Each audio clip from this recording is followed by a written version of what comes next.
fucking idiot. You know what I'm saying? I love it. So it's entertaining to me. What a way to start the recording. I know. Hey, we're being real. Right. Too funny. All right. I guess we waiting for the other three-headed. What's something before I get started? What you looking for? Huh? Yeah. Hey, y'all. This is another Three-Headed Monster podcast. First of all, let me get the disclaimer, which is Jerome's part. Jerome will be on later. Whatever we talk about is our opinions. We're not scholars. We promote you to go find your research, to research and do stuff for yourself. We're only giving our opinions. I mean, we do read, we do our studies. So a lot of the stuff that we do say is facts. But at the same time, our facts might be somebody else's opinion. And we're trying to build. We're not trying to argue. We're not trying to debate. Today's topic will be talking about voting and the importance of voting. Is it important? Is it not important?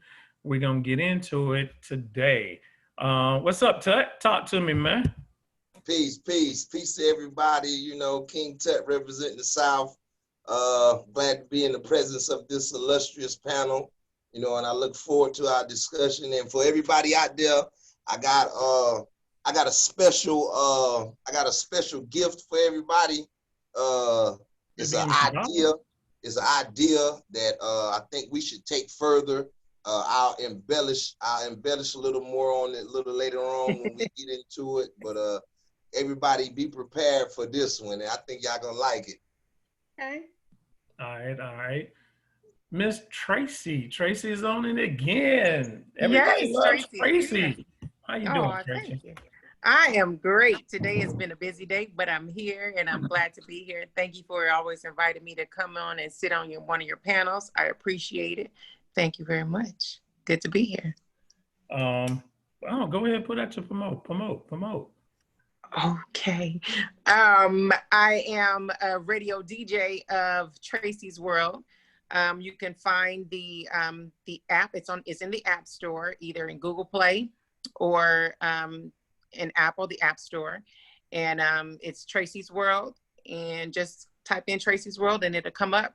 I do a radio show Monday through Friday, and then on Saturdays, or not Saturdays, but Sundays, I do a radio show on Sundays as well. So come check me out. I'm live on weeknights at 9 p.m. Eastern Standard Time, and on Sundays about 12, 1 o'clock, sometime after church. Catch you. See you then. All right. Also, I noticed too, your daughter dropped her pocketbook line or fashion? Yes. She is now, I can't say she is her mother's child because she is always, doing things and I'm very proud of her, but she is, she dropped her line. It's called Lynette Couture. And you can find her on either Facebook or Instagram or www.lynettecouture.com. And she sells purses. And she's been doing it probably about a month or so. She had somebody to design her logo and to do her prints. She hit the ground running, so I'm very proud of her. But yeah, check her out. Support small Black businesses.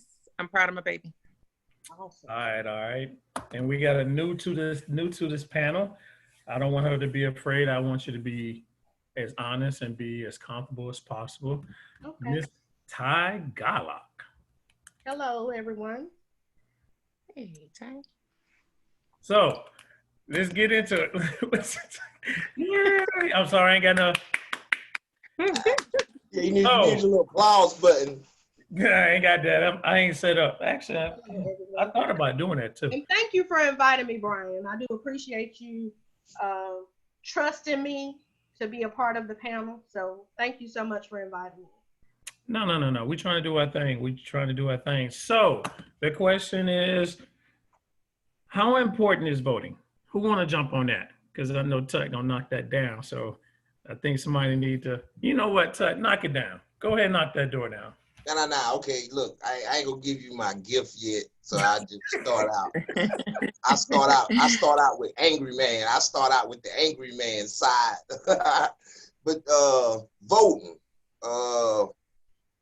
we put a lot of emphasis on voting when a lot of the times the people in the seats that we're voting for don't have our best interests at heart. Right. And a lot of people, you know, we put a lot of emphasis on voting for the president. Well, really, you know, we as a people, we don't really vote for the president. When you're voting for your senators, your governors, your mayors, you know, they are the ones from the electoral college whose vote matters, you know. So putting those people in places and then expecting them to make a decision for you, that's the basis of the government. And I don't agree with it. I think the people should have more power. And my idea, which is the gift that I would give you all to share in this thought. Man, get the damn gift, man. Stop playing. You acting like you damn Santa Claus, dude. Oh, I want to open this damn present up, man. Let's go. He don't want to give it all away at the top of the show. Right. Because even Christmas, B, it's the end of the year. All right. Ms. Todd, tell me how you feel about this, you know, how important voting is to you. I think it's very important. Very. It's never been more important than it is right now. But I think it's it's always been important to me because it's always been instilled in me to vote. I was excited about voting when I turned 18. I was excited, you know. I didn't understand everything back then, of course, when I was 18. But I was excited about being a part of the process, you know. Back then, I was excited about voting for Bill Clinton. You know, I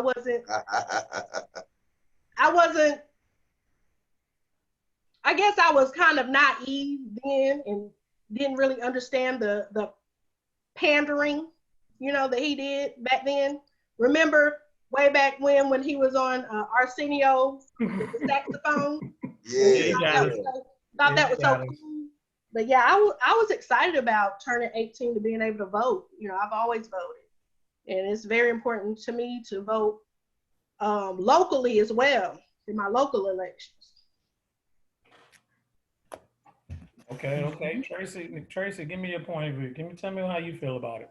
I can agree with just about all of it. One thing that I will say is I agree with Tut as far as, you know, he talked about the local elections, and the local elections are very important. And a lot of times, you know, I can say that, you know, myself included, you know, some years ago, I never really thought about the local elections. You know, it's not the presidential election, so I'm not going to vote. It took probably about the last 5-6 years, maybe, I started voting in local elections. Occasionally I would here and there, but I didn't really understand the importance of the local elections as well. And I'm sure a lot of people are in that same, you know, that same category, because the local elections, it drives everything else. So true enough, the president or whoever else, you know, they really enforce what other people already. So say you're at the court level and you got some judges that are in place right now that are not fair to everyone. I'll put it like that, not fair to everyone. And they can make their decisions. The laws that we should have voted on, and even not even just the names, but we have to read those the stuff at the end, and I can't think of what they're called, but the things at the end of the ballot. Like, can y'all help me? What, you know what those are called at the end of the ballot? I can't even give it to you. I ain't gonna lie to you. Whatever it is. Whatever it is at the end of the ballot, like, do you vote yes or no on all these different things? We have to read those things because those things are important as well. And, you know, sometimes people don't like to read. They just either skip that part or they just check something like, okay, but it's also very important to understand and read about these things prior to going in there. Because if you read about it prior to going in there, it'll help you understand it better when you're looking at it. And when you're looking at it, sometimes it can be confusing because the wording of them, because I've looked at them sometimes, okay, now what is this really saying? It's kind of like they're manipulating the words a little bit, but it's like, what is this really saying? Am I saying, yes, I agree with this? Right. Yes, I don't agree with this.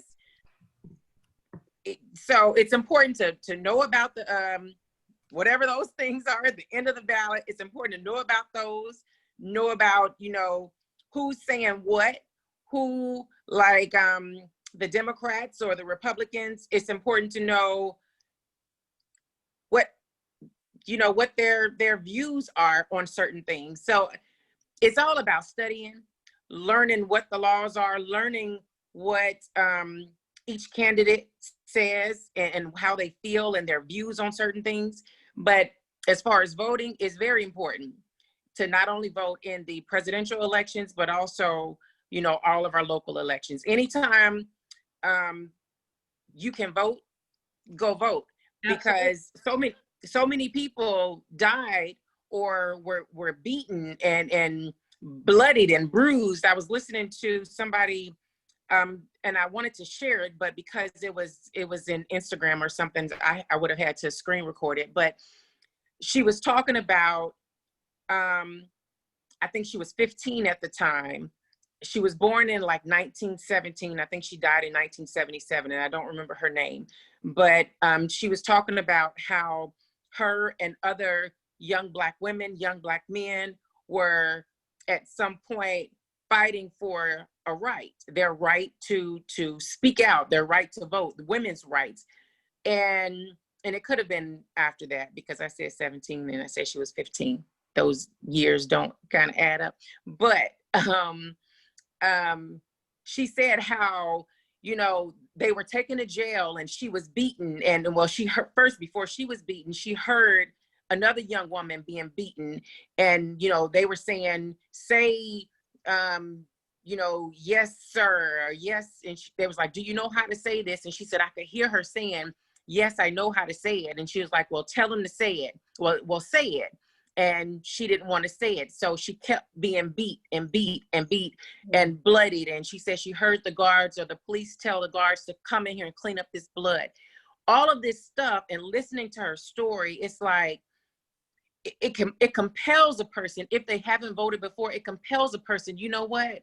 I'm gonna let my voice be heard.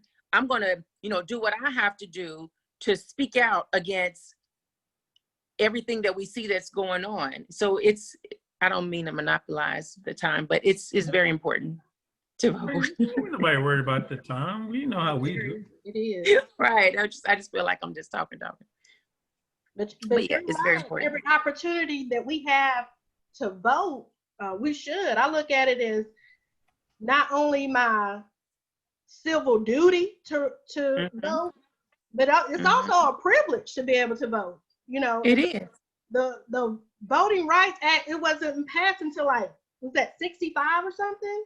1965? That's for us to vote. Right. Yeah, it's our right to vote. It's our right. 1965, that's not that long ago if you really think about it. 1965. Right. You think about, we were born in 77. That's not that long before we were born that right passed. Also, when I look at it too, because I did a little women's study to, when the 19th Amendment came out, and what the 19th Amendment was saying, which was kind of interesting, because if you go by the 19th Amendment, why we had to do a civil rights movement for us to vote? Because let's see those facts. Let's see, I just had it up. Because we actually looking at 100 years.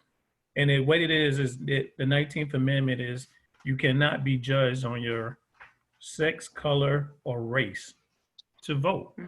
That's 1920. But we marching for the right to vote in the 1964, 62, 63, 64. What's wrong with this picture is because if we're citizens, we wouldn't have to go through this. And this is what a lot of people have to understand is it's a reason why they don't want us to vote. Exactly. It's a reason why they trying to keep us silent.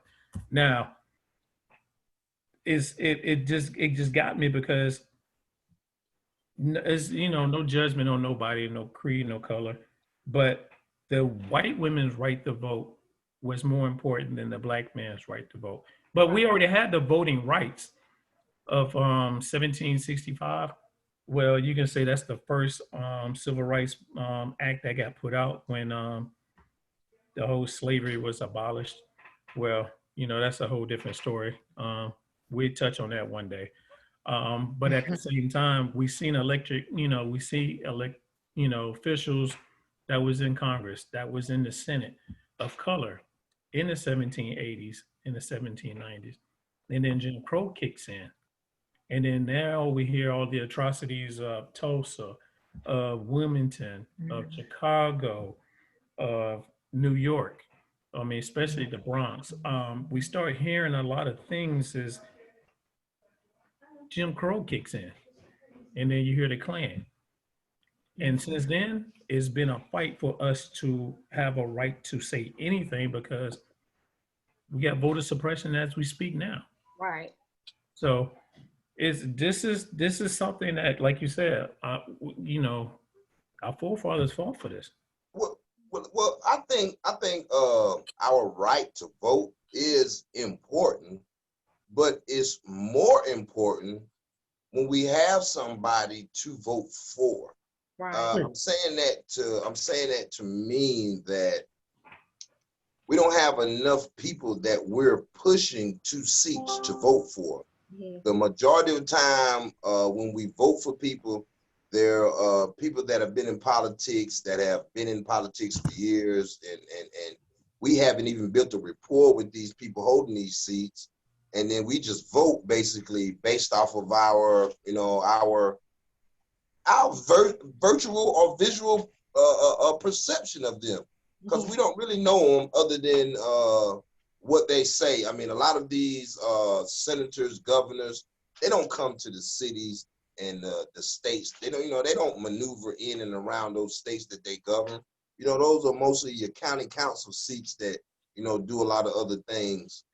But I think the voting is important, but I think most importantly, what we should focus on is positioning people to get those seats.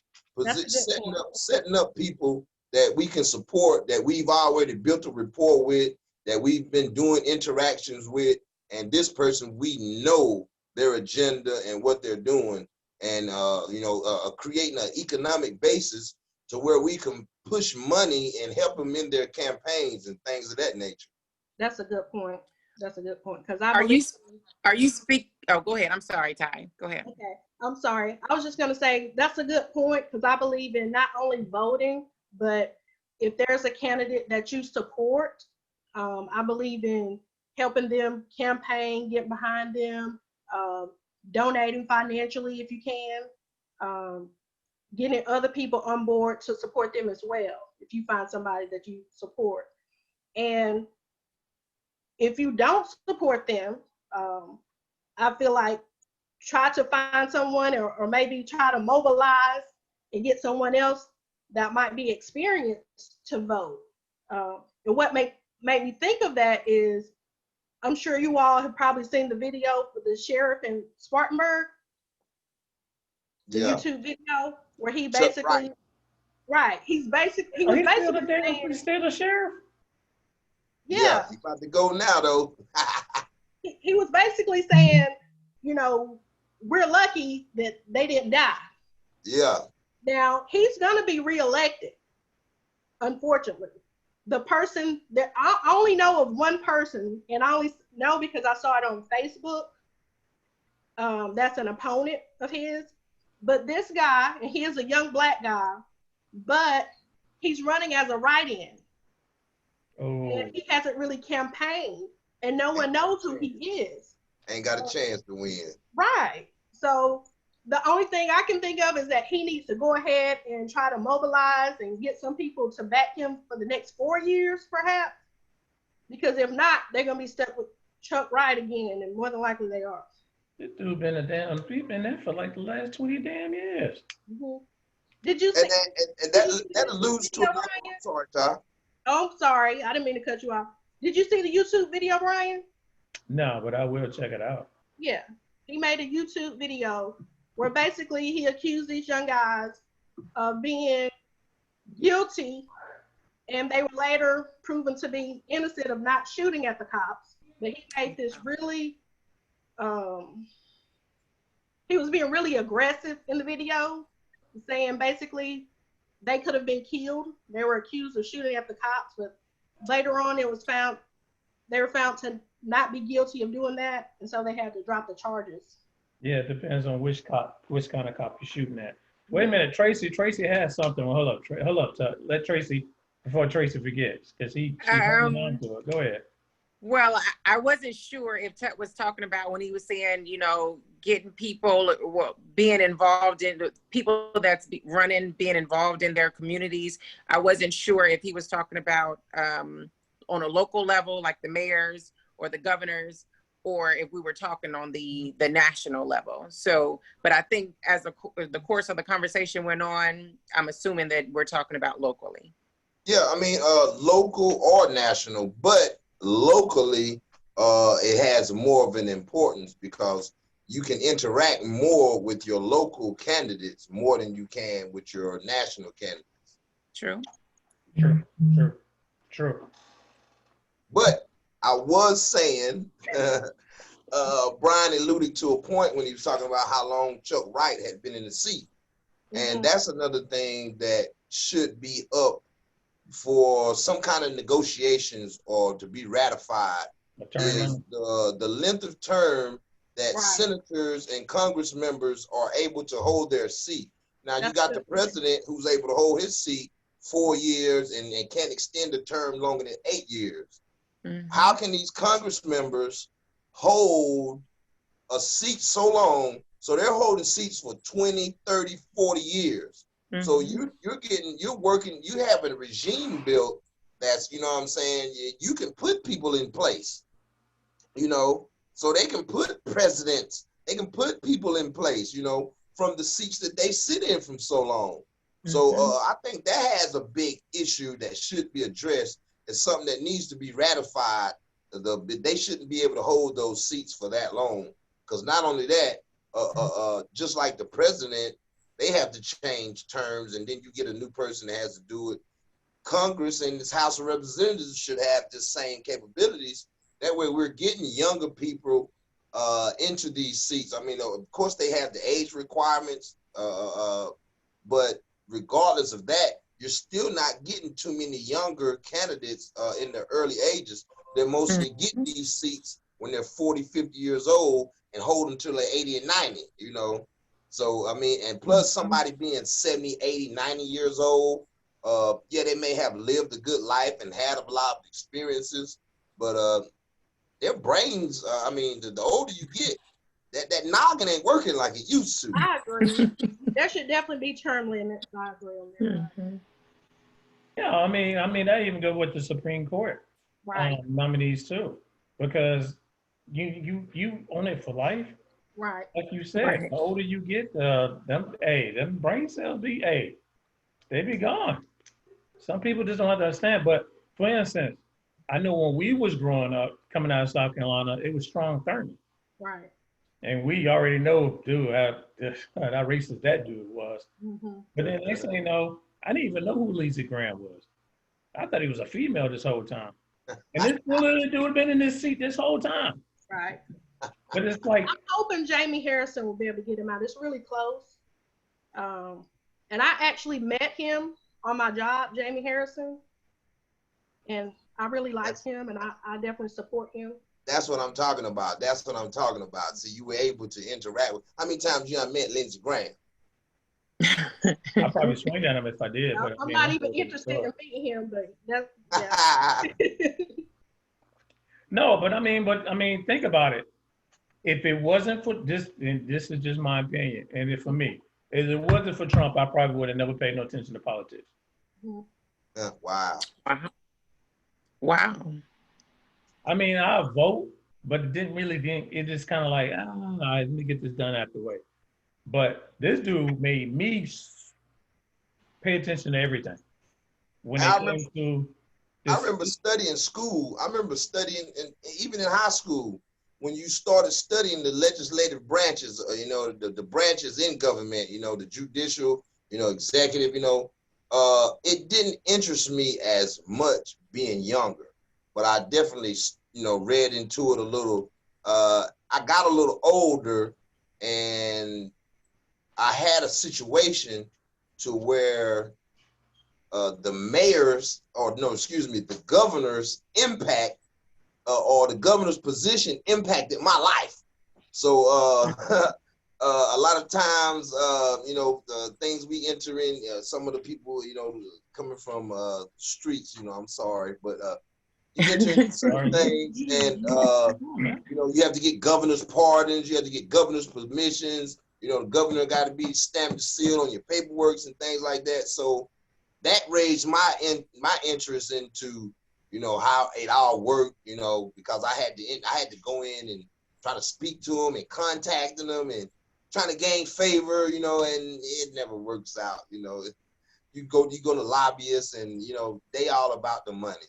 So you never pay no attention to this stuff. We only had that class for half a semester. Government economics, yeah. We never had it for a full year. Right. We had it for a half a semester just to give you a taste. To say, hey, we told you. And then hopefully you forget about it. That's a good point. Never thought about it until actually, but no, seriously. I mean, Obama kind of made me start paying attention to a lot of things. But what got me like focused is Trump. Just because I think he did us a favor. And I know me, Tut, and Jerome have agreed to it.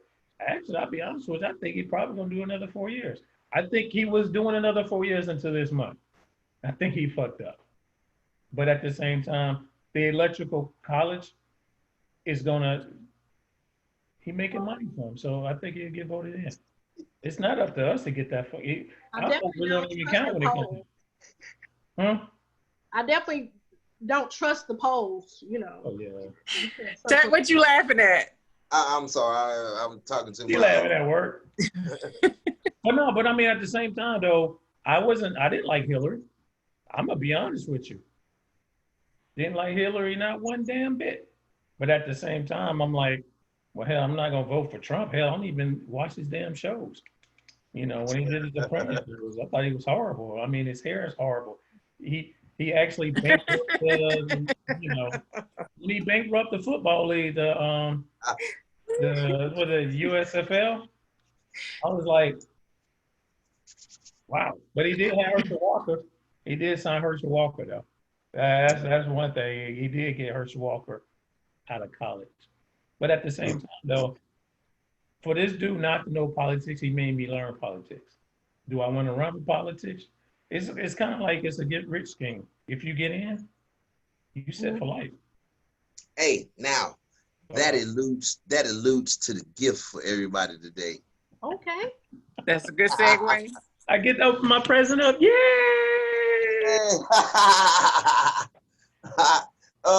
Check this out. Now, I want everybody to share in this idea that I came up with, and I think this will promote people to vote.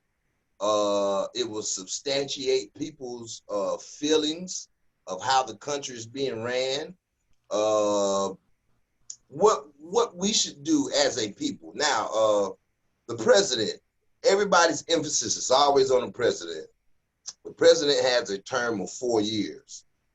My idea is to give the people an opportunity to speak and let it be known. Now, people vote for the president, and they have a popular vote and they have an electoral college vote. And then the electoral college vote really is what chooses your president, right? Mm-hmm. Think of this idea.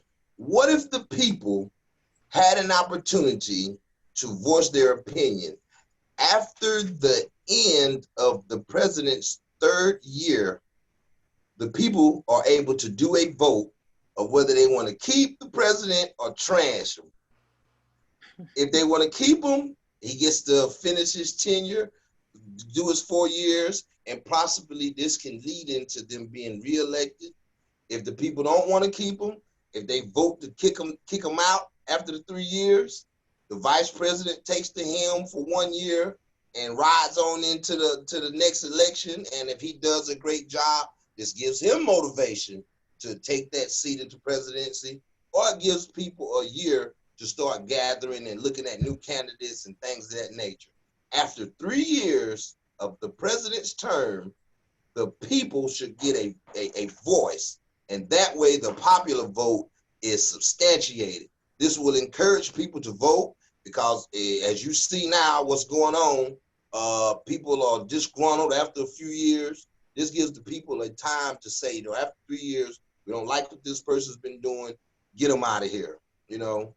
The vice president would take the helm and carry on for that year. And it's a way of people getting satisfaction of what's going on in the world, having some say so, because we the people, this is what this country is built on. So this gives the people a vote. I agree with you. I feel you on that. But your last statement, we are not the people. I went political. I went political on the last statement. I know you went. I know you did. I know you did. Campaigning, man. What's up? So in that case, we have to be happy with the vice president, because you're saying that after 3 years, they're gone and the vice president will take over the helm. The vice president takes the role. So you vote for, you don't get to vote for the vice president, you don't get to vote for the vice president. The vice president is already in position, so they're able to finish, I like that, dude. That's my man. That's my man. But I feel you on that. How do you guys feel about Pence? Oh gosh. Yeah, I like that, Tracy. The Venus flytrap. All right, let's go into it. How y'all feel about the debate? Who want to jump in on that one? I can jump in. I will say, first of all, I'll say they need to have a turn the mic off button. The moderator needs to have a button. When I say your time is up, click that button. They can talk all they want to. We just can't hear it. That's the first thing. Right. Second thing, as I was watching it, I was like, come on, answer the question. Right. That's not the question that was asked. He wasn't doing it, but she wasn't doing it either. And then I was like, come on, girl, answer the question. Just answer. If you don't answer the question, they're going to come for you. Right. The question was, answer the question. Or sometimes it took her a long time to get to it. And then she would touch on it. But I didn't like that questions weren't answered. Mm-hmm. And but I also didn't like that he was able to keep just talking, even after she cut him. He still kept going on and on and on. And then when it went to the next question, he was like, okay, now going back to what I was saying before. And I didn't like them, because several times throughout the debate, they kept going back. I'm like, you already said that. Mm-hmm. Let's talk about something else. Why are we still talking about this same thing? Let's talk about something else. So I didn't like that. But that fly stole the whole debate. Right. but I didn't even notice the fly when I was watching it. So the first meme that I saw, I was like, is that real? Was it a fly on his head for real? And then once I kept seeing him, I was like, oh my goodness, that's real. I was watching it from my laptop because I was working, and my daughter and I were watching from the laptop, and I was hitting the laptop because I thought there was a net on the screen. I was popping it, and I said, his hair flowing. I thought it was on the screen. Oh gosh. But I agree. I took a lot out of it, and it was Moderator. more of, was he trying to get the angry black woman out? Was He he? was. Was he? Was it? Is it something that the white America is so afraid of? We get pissed. Oh my God! Oh my God! Every black woman has been in that position. But At at work. the same time, when orange get pissed, it's okay. Right. Right. And to me, he proved that he's really just like his leader. He just has a more calm demeanor, but he lies just like him. He continued to talk over her, and he continued to talk even after the moderator continued to say, "Thank you, thank you, Mr. Vice President, thank you." So you're being so arrogant that you're saying, "I don't care that my time is up. I don't care that we are supposed to." I'm gonna say what I want to say. I'm gonna continue to talk, but he's just like Trump. He just has a more calm demeanor. Right. I agree. But one thing, I gotta ask one question before I go further. We're talking about the debate here. Was the debate, the vice presidential debate, was this indoor or outdoor? It was indoor. Okay. Indoor. That's what I was thinking. Now, speaking about the fly, that's the culprit of this whole thing. You know what I'm saying? You've got the super fly in the building. Now, being that this is a time of a pandemic and everybody is being, this is a time of cleanliness. I think I spoke of this a while back, B, when I said, this is the great cleansing of America. People can clean themselves up because there are a lot of people that are unhealthy, they're unclean, and it's gonna take a toll on you regardless. Right. So my thing is, how is a fly even in the White House, B? First of all, it wasn't in the White House. It was in Salt Lake City. Utah. You might have said the damn White House. Hey, yo, it was in Utah. Look like a political building or any it was a building. University. A university. These things should be fumigated. They should be taking all these pandemic approaches to keep this place clean and everything. How is a fly in the building? I mean, somebody tell me that one. You ain't see when you see what happens is, I mean, like let you in on a little secret. When you open a door, whatever that's outside, it can fly inside. So it's not the fact that it wasn't clean. It was just that anytime somebody opened and closed a door, that's letting mosquitoes, flies, whatever, just like your house. When you open your door, some can fly in. You saying no? Yeah, I'm saying no. Tye, Tracy, I'm not sure. Are you familiar with the South? Yes. You came down here and dealt with these mosquitoes and flies and gnats and all this. Now, if you have a home, you do things to prevent these pests from coming in, and when they come in, you have some kind of home defense that exterminates them, right?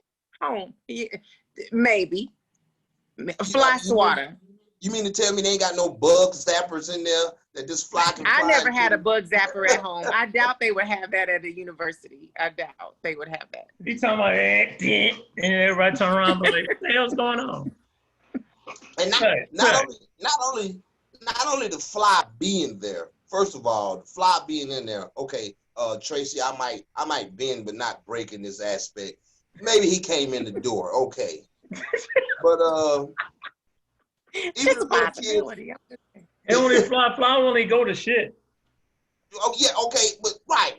That part. So the fly is on him, and we see the little kids in Africa. They make the commercial. And on their eye, they're like, "Would you feed this poor kid?" The flies sitting on his face. And you got a fly. You can feel something crawling on you.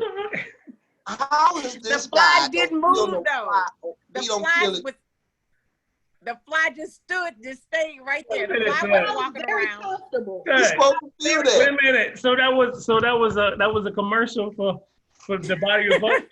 Would you say the fly then? Would you like to feed the poor kids in Ethiopia today? The fly was chilling for like 2 minutes. He was very comfortable. Yes, it was walking around, but I can say it's surprising.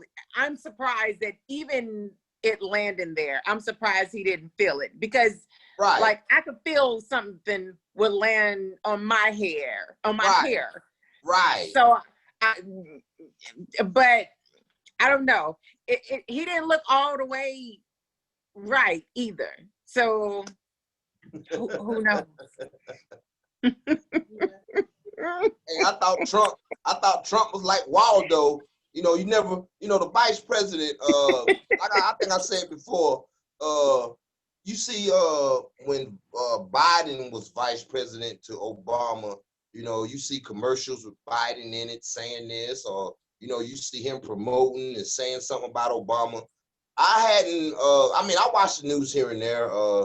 I hadn't seen anything about Pence. I haven't seen him been vocal on anything. And to see him speak in that debate, I'm like, Tye, it ain't no different than Trump talking. It's just a bunch of ignorant rhetoric that they be speaking. And as them politicians, that's their profession, is to avoid questions and to, to defer it off to something else. You know what I'm saying? They should actually be playing basketball because they got the best pump fake in the world. I thought Kamala handled it well, though, because like I said, we've all been there where you have this smug white guy. A lot of times you're more qualified than him, and he might try to disrespect you or loud talk you or interrupt you while you're talking, and you have to be assertive, but not too assertive. And you have to let him know that don't disrespect me, but you can't say it in an angry way because you don't want to be the angry Black woman. Yeah. So I think she handled it well, though. Yeah. I think she that mama look though. She did. Mm-hmm. She did. I think she handled it well too.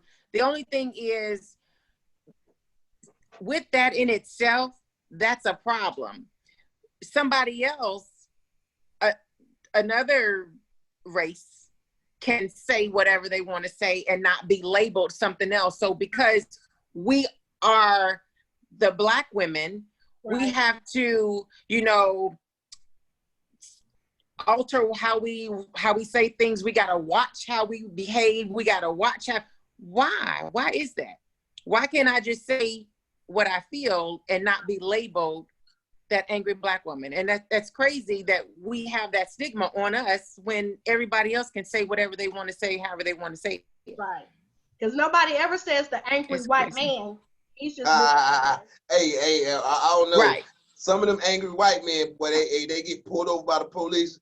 And why'd you pull me over? There is the angry white man. But they're not called angry white men, though. They're not labeled. But they aren't called. They're not called angry white men. Right. And that's the thing. And it's like, they're just but upset. You label they're us because they're stressed out, Right. They downplay it. It gets downplayed. And that's with the Black man as well. It gets with the other races, it gets downplayed. Right. You see Trump called her a monster the next day? Yes. He always called her a monster because he's scared of her. He was scared of her when she was in the Senate. He's scared of her because she speaks her mind. But at the same time, I'm sorry, y'all. My computer shut down on me. I thought I had it plugged up and it didn't. So I meant to say keep going. And I put come going. I don't know why I did that. But at the same time, though, it's sad that we get labeled. And it makes you wonder, why to me, it is two different factions that's fighting for power. And we're part of neither one of them. Right.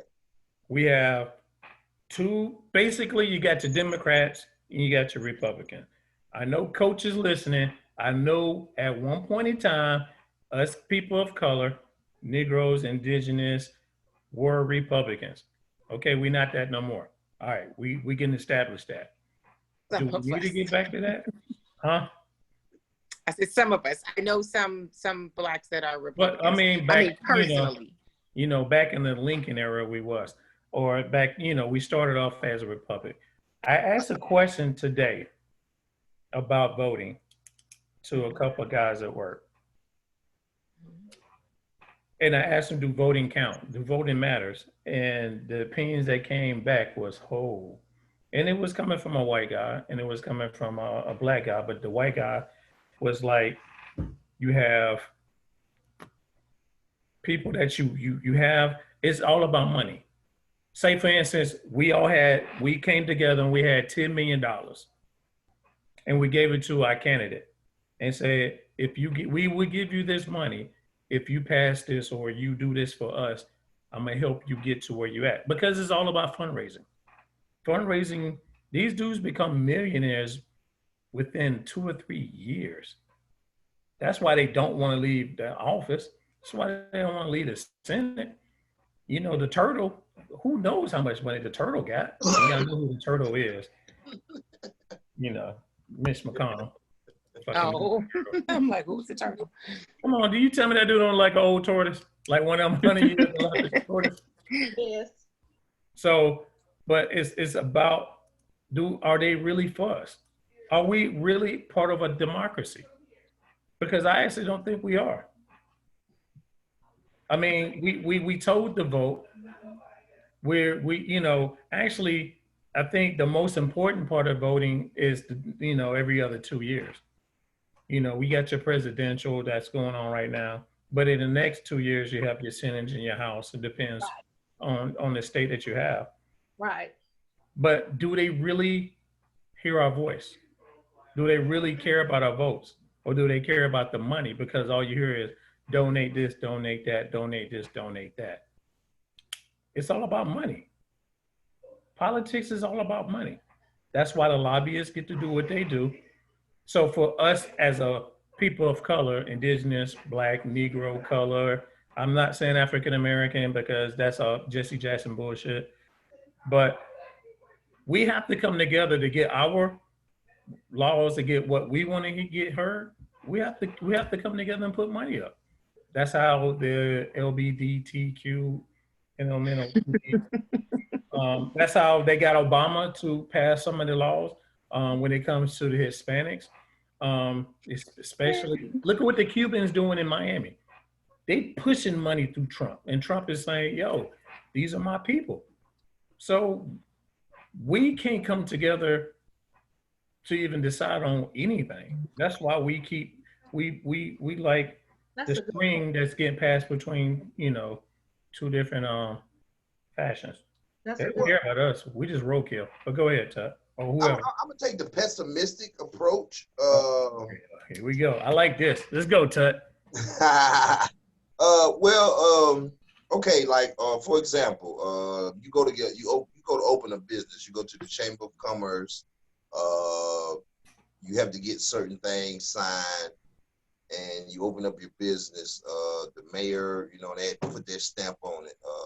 Governor has to put their stamp on stuff. But I'm gonna be pessimistic here and say, what the fuck do they matter anyway? Like, how much governance of your life do elected officials have, originally? Okay, now they may dictate how your community, what stores are there. Like I say, you open a business, it has to be approved. Zoning people had to approve of it or whatever. But how much impact do they have on your life? Think about it. Okay, so if we build our own communities, if we build our own economic structures, how do they affect that other than allowing certain businesses to come in and, open up, set up shop? And those businesses, like the Black Panthers, they went to those businesses and they had those businesses donate something back to the community. Now, businesses don't donate nothing to the community. And a lot of these businesses are in the communities, are pollutants to the communities. They're industrializing so many things. So the community suffers, and these industries, they don't give nothing back to the community. And the politicians, they are for the businesses because the businesses funnel money to them. But other than the politicians allowing certain businesses in the community and here and there, what other impact do they have on us? I mean, they can't stop us from creating our own infrastructure. Nothing they can do can stop us from buying land, building something on that land, or creating industries of ourselves. They really don't have any jurisdictions over our life, and I think we give politicians a little too much power that we actually have ourselves. Can I jump in? You gonna let me jump in? You answered your own question, but at the same time, they do. Because if we were to get our own land, politicians will wonder, it will be a fear. It will be just like Tulsa. It will be just like Wilmington. It will be just like Rosewood. It will be, again, they didn't burn these cities down for nothing. Because of what? Of the fear of the black dollar. Mm-hmm. And to piggyback on what you said, you reminded me of something way back in, I think, 1996. After high school, I went to Gardner-Webb, and I never forget, I had a professor, Dr. Theotto. He was a white guy, Western Civilization class. Oh my God, I hate that class.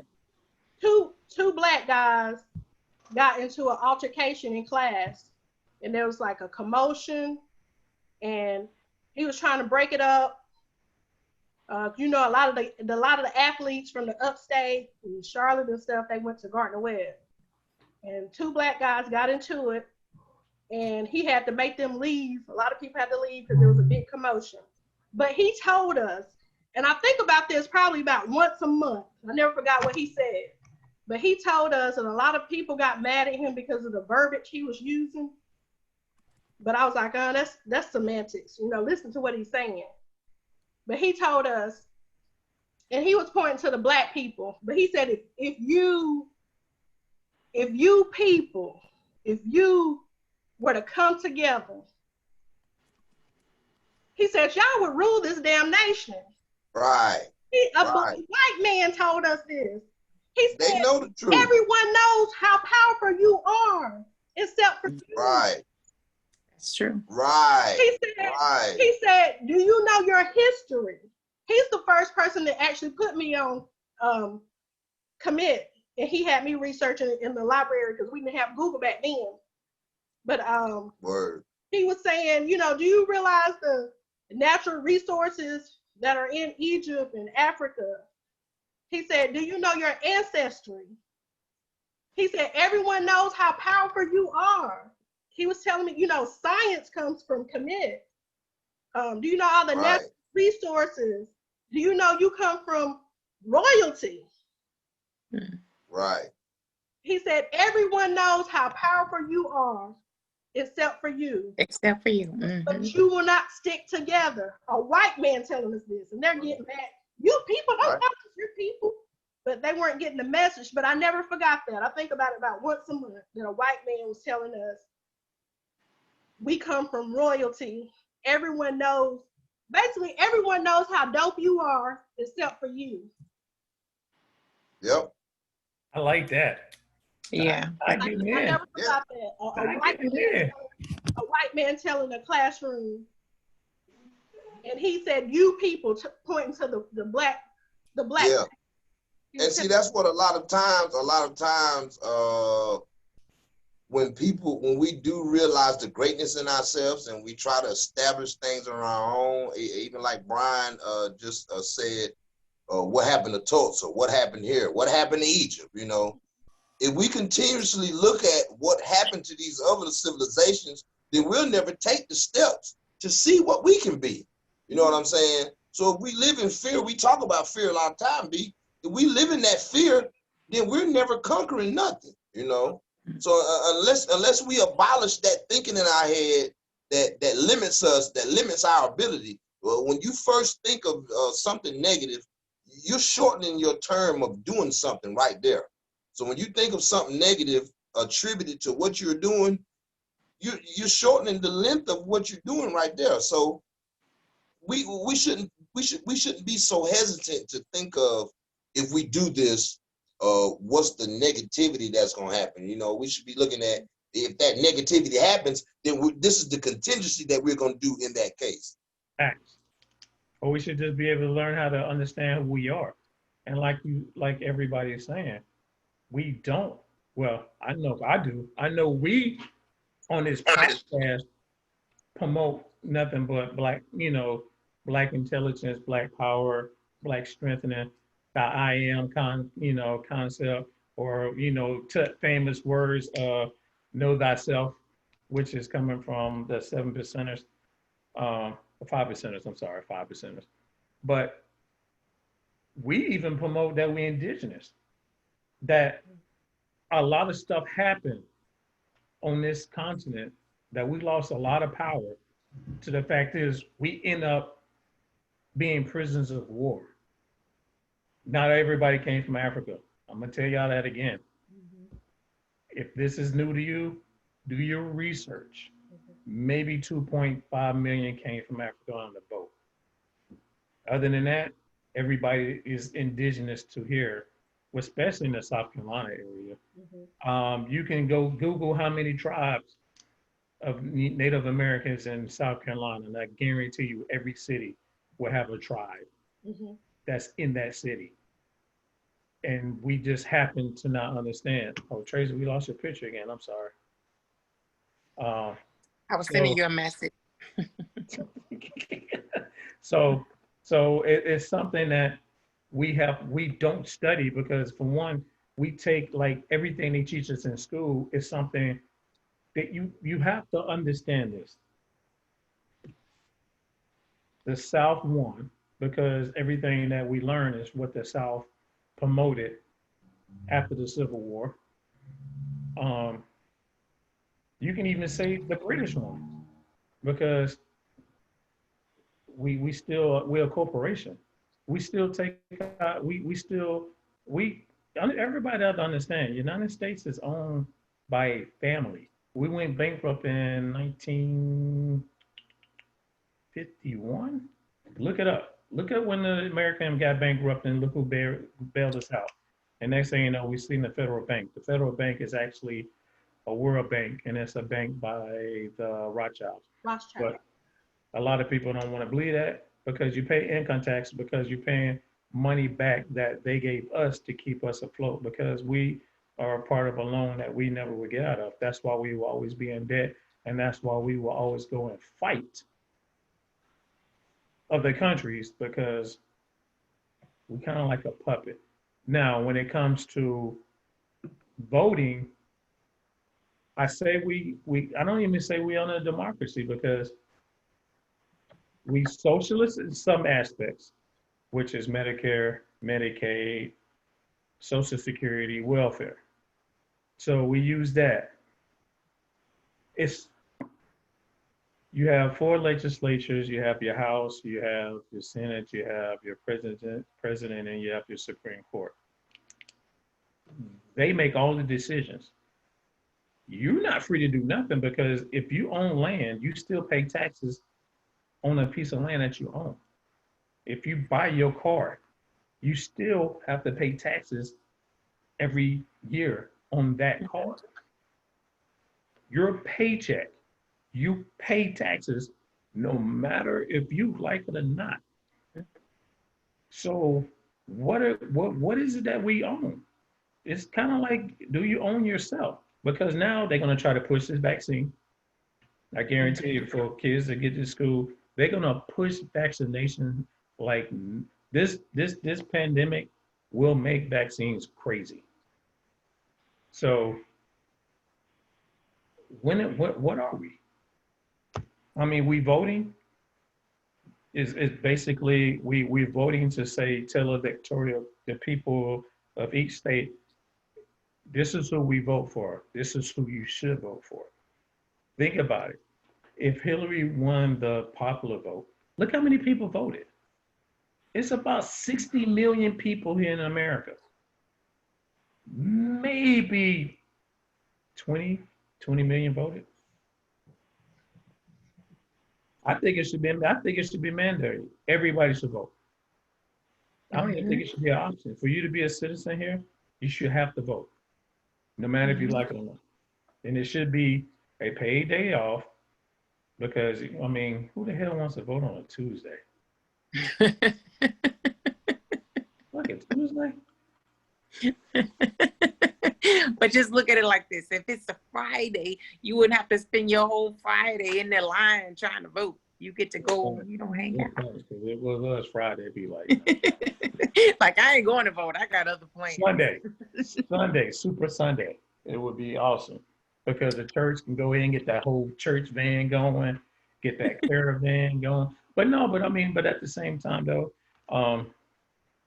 doing research on this, and it's just funny to see the laws that has been passed since the Constitution has been put in place. I see what happened. This country become a country in 1776. George Washington don't become president, the first president to the first United States president under the Constitution in 1789. And then shit just goes all downhill from there.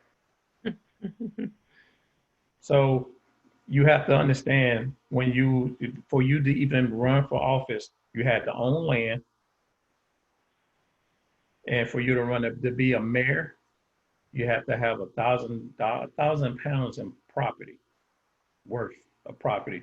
For you to run for governor, you had to have 5,000 pounds of property to even run for governor or even to vote. So you had to be a landowner to vote before this Constitution become, all this, before America or United States become United States. So to do the history of it is crazy because who owned land back then? I take that back. We owned the land, but our land was taken from us. So when you have these 13 colonies, and then you was like, for us to fight in this Revolutionary War, the thing for them to get people to even join is, I will give you money and land if you fight fight against the British. So this is not a democracy because the plantations become bigger after the Revolutionary War, especially the 1800s. So when we see a lot of plantations, it's because these forefathers was to fight in these wars. And for them to be able to, once to make the vote, that means the minority, well, they say the minority, but nah. That's why we gotta get into our history, because a lot of us don't know that. A lot of us would never know that unless you put in a video game or you put in a rap song or you put in, maybe even have to put in a gospel song for people to truly understand what we're in right now. We're held hostage in our own country. Mm-hmm. And I hate to say it. It's the truth. That's true. What's your solution? Boy, she hit me back with that one quick. What's the solution? First, we have to work within ourselves, which we have to do our inner workings within individuals. And this is how you have to do it within life. If you're broken, you cannot help nobody else. That's true. So you have to fix within yourself. That means when you fix everything else within yourself, when you know who you are, once you plant that seed within yourself and you start watching it blossom, everybody else take notice to it. Then everybody else want a piece of it. The reason why we look at how we were in the 50s and 60s. Look at it, just look at what we were in the 60s, how strong we were.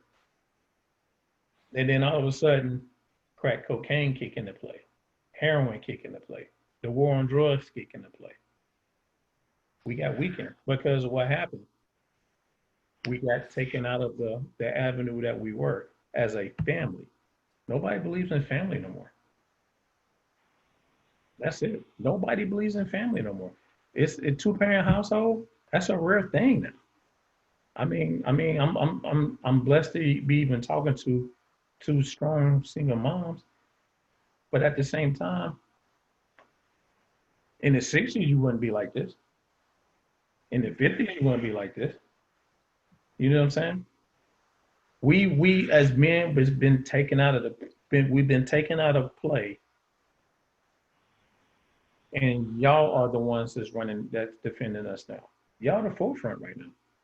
I mean, yep, you carry. You mean black women has always been important. Period. You know, if I was to say, like, you Period. know, but at the same time, look what place you was put into. Look at the position that you was put into because of incarceration Mhm. or strung out on drugs and died of of this or that of that, or drugs got the gang violence to be where it's at. So what lifestyle do we live? Everybody want to be rich. So you don't education is nothing no more. Who cares about education? I can go out here and make 20 racks in a week selling this poison. You know what I'm saying? Or everybody wants to be a rapper. You know what I'm saying? Nobody's promoting anything to be. We need lawyers. We need more politicians. We need managers like Tut sitting at work going off on people. I know he done cut somebody out, but we need more business owners. We study. I mean, Wall Street should be a blueprint of what we should try to get back to. But I feel like Wall Street is what we always been, and we want white supremacy destroyed. Of jealousy, and if you ever study that whole area, everybody outside of that whole Black Wall Street was illiterate. Mhm. So education is really that big. Tut.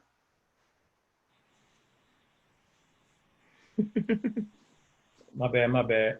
So I know you been wanting you ain't say nothing. Oh, you did. My bad. But Yeah. at the same time, that that is a blueprint. And not only that is Harlem, when the Harlem Renaissance was strong, and that is the big migration from everybody from the South moving up to New York. Chicago, if you studied Chicago, Chicago was a black city, and everybody needs to understand the person that found Chicago is actually a Haitian. If you study that, we see.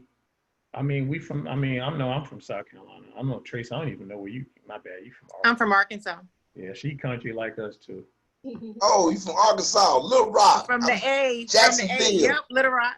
Little Rock. So, Yep. so we look what our forefathers and our grandparents was pushing us to be better than them.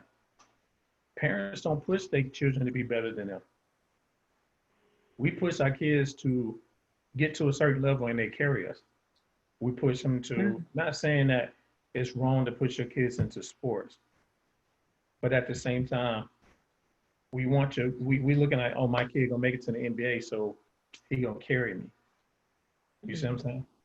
It's not my kid made it because of his ability and because of this here to get through college, to get to where he's at. Nobody promotes education no more. Nobody promotes studying.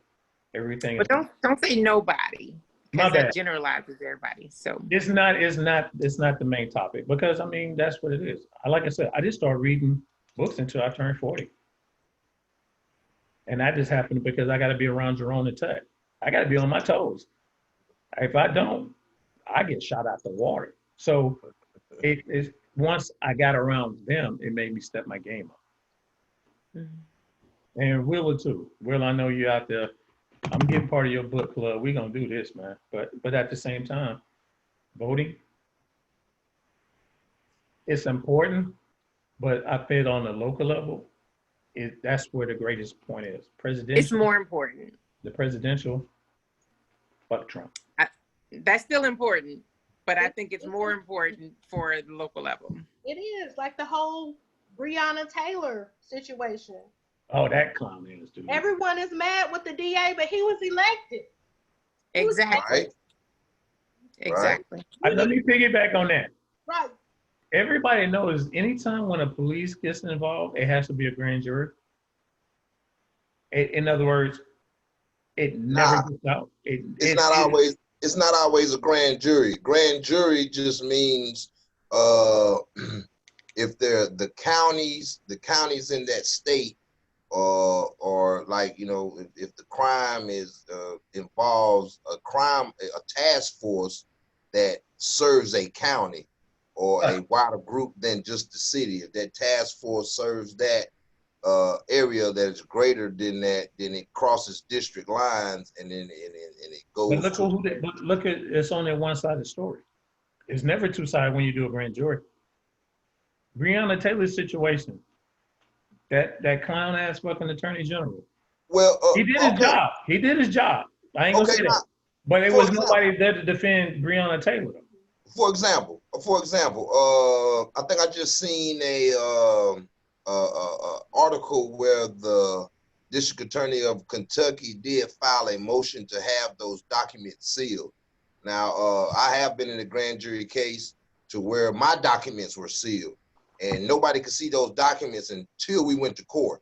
Look, I'm opening them damn things up on YouTube. Fuck that. Well, well, what happens? What happens then in the what happens here in this case is this case has went to trial, and they have gave a verdict. So now he wants to file a motion to seal these documents so that no one else can go into them and try to change the charges. And so now her murder wasn't even up on the table, and he got charged for that. So he's filing this motion, which would seal the documents to where anybody, unless you're involved in that case, being an attorney or a lawyer, they know that document is sealed and they can't go in there, and he can't even, nobody can appeal the verdict. I thought they did open the release the documents. He wasn't supposed to. They released them, but he filed a motion to have them sealed to where they can't be released, to where they're going to have to extract them back, and then they would be sealed document, and they wouldn't have access. Nobody would, the public or anybody that's not involved in the case won't have access to those documents. I saw that. But again, that's local. We put our DA in we vote for that. Right. Clown. Right. And everybody thought because he's Black Republican. Right. Right now they need to be mobilizing. When he's up for re-election, they need to get him out. Oh, he's done. But at the same time, this got him promoted to being somewhere else. Right. He got the press that he needed to. This catapulted his career. You see, he was Mitch McConnell's protege. Damn turtle again. It was a rumor that he was married to his niece, but his niece isn't related to, or his wife isn't related to Mitch McConnell. Mitch McConnell was his mentor. He was Mitch McConnell's protege. But this is what I saw about when Trump was elected. From the inauguration until now, everybody's been protesting. White, black, female, male. Mm-hmm. That means you are not you're not what the people wanted. Right. You're not what people, so this is where the electoral college is it something that you get rid of? I mean, because right now we see the damage that it has done, but at the same time, I feel like it's bringing the country together to a certain extent. Other than them people that like to do them crazy right. ass to a certain extent. At the airport. Sure. So if you notice that during the protests, there's been quite a few white people that's been protesting that have been murdered. It's been the white people. Everybody's starting to see what's going on. So I feel like he kind of did us a favor. Either you showed people true colors, but you kind of uniting the country together in a crazy ass way, you can say. It's like you're putting super glue and these pieces are over here and over there, and they're not really, you drop that tea mug and it broke and you're trying to put it together and it just don't look right. But you tried your best to put it together. It's holding. So go ahead, Tracy. You're holding it. You being quiet, Tracy. Come on back. My bad. I was reading about the documents being released and reading. My No, no, no, it's good. bad. But I mean, but at the same time, that's like we always saying, that is something that's important because of what happened. I'm for one, I'm tired of hearing about these Democratic cities, these Democratic states. Is the reason why these Democrats this and Democrat that. I'm not even a Democrat. I'm not a Republican. I'm independent. I'm for whoever is going to give, who's going to, I feel fit to me is the best shot to give me what I'm voting for. This shit is even worse than racial. Me too. And I think that because I've heard some people say either I'm not either or I'm a Republican, so I'm going to stick with this. It's not even about political lines at this point. The state of this nation, in my opinion, is not about political lines because the way that we're going, the route that we're taking, it's like we going to hell in a handbasket, and we have reverted back to the 50s and the 60s to where racism, it always starts at the head. Whatever the head is, that's how the body is going to act or react. And because the head is how he is, that's why there's so much chaos and so much destruction and so many things going on in this country today, because it starts at the head. Right. And just like at the presidential debate where he told them he didn't denounce white supremacy, he told them to stand by. That was like the green light to, I'm gonna keep doing what I'm doing. Right. I'm gonna make it worse. I'm gonna do this and do that, and there's nothing you can do to stop me.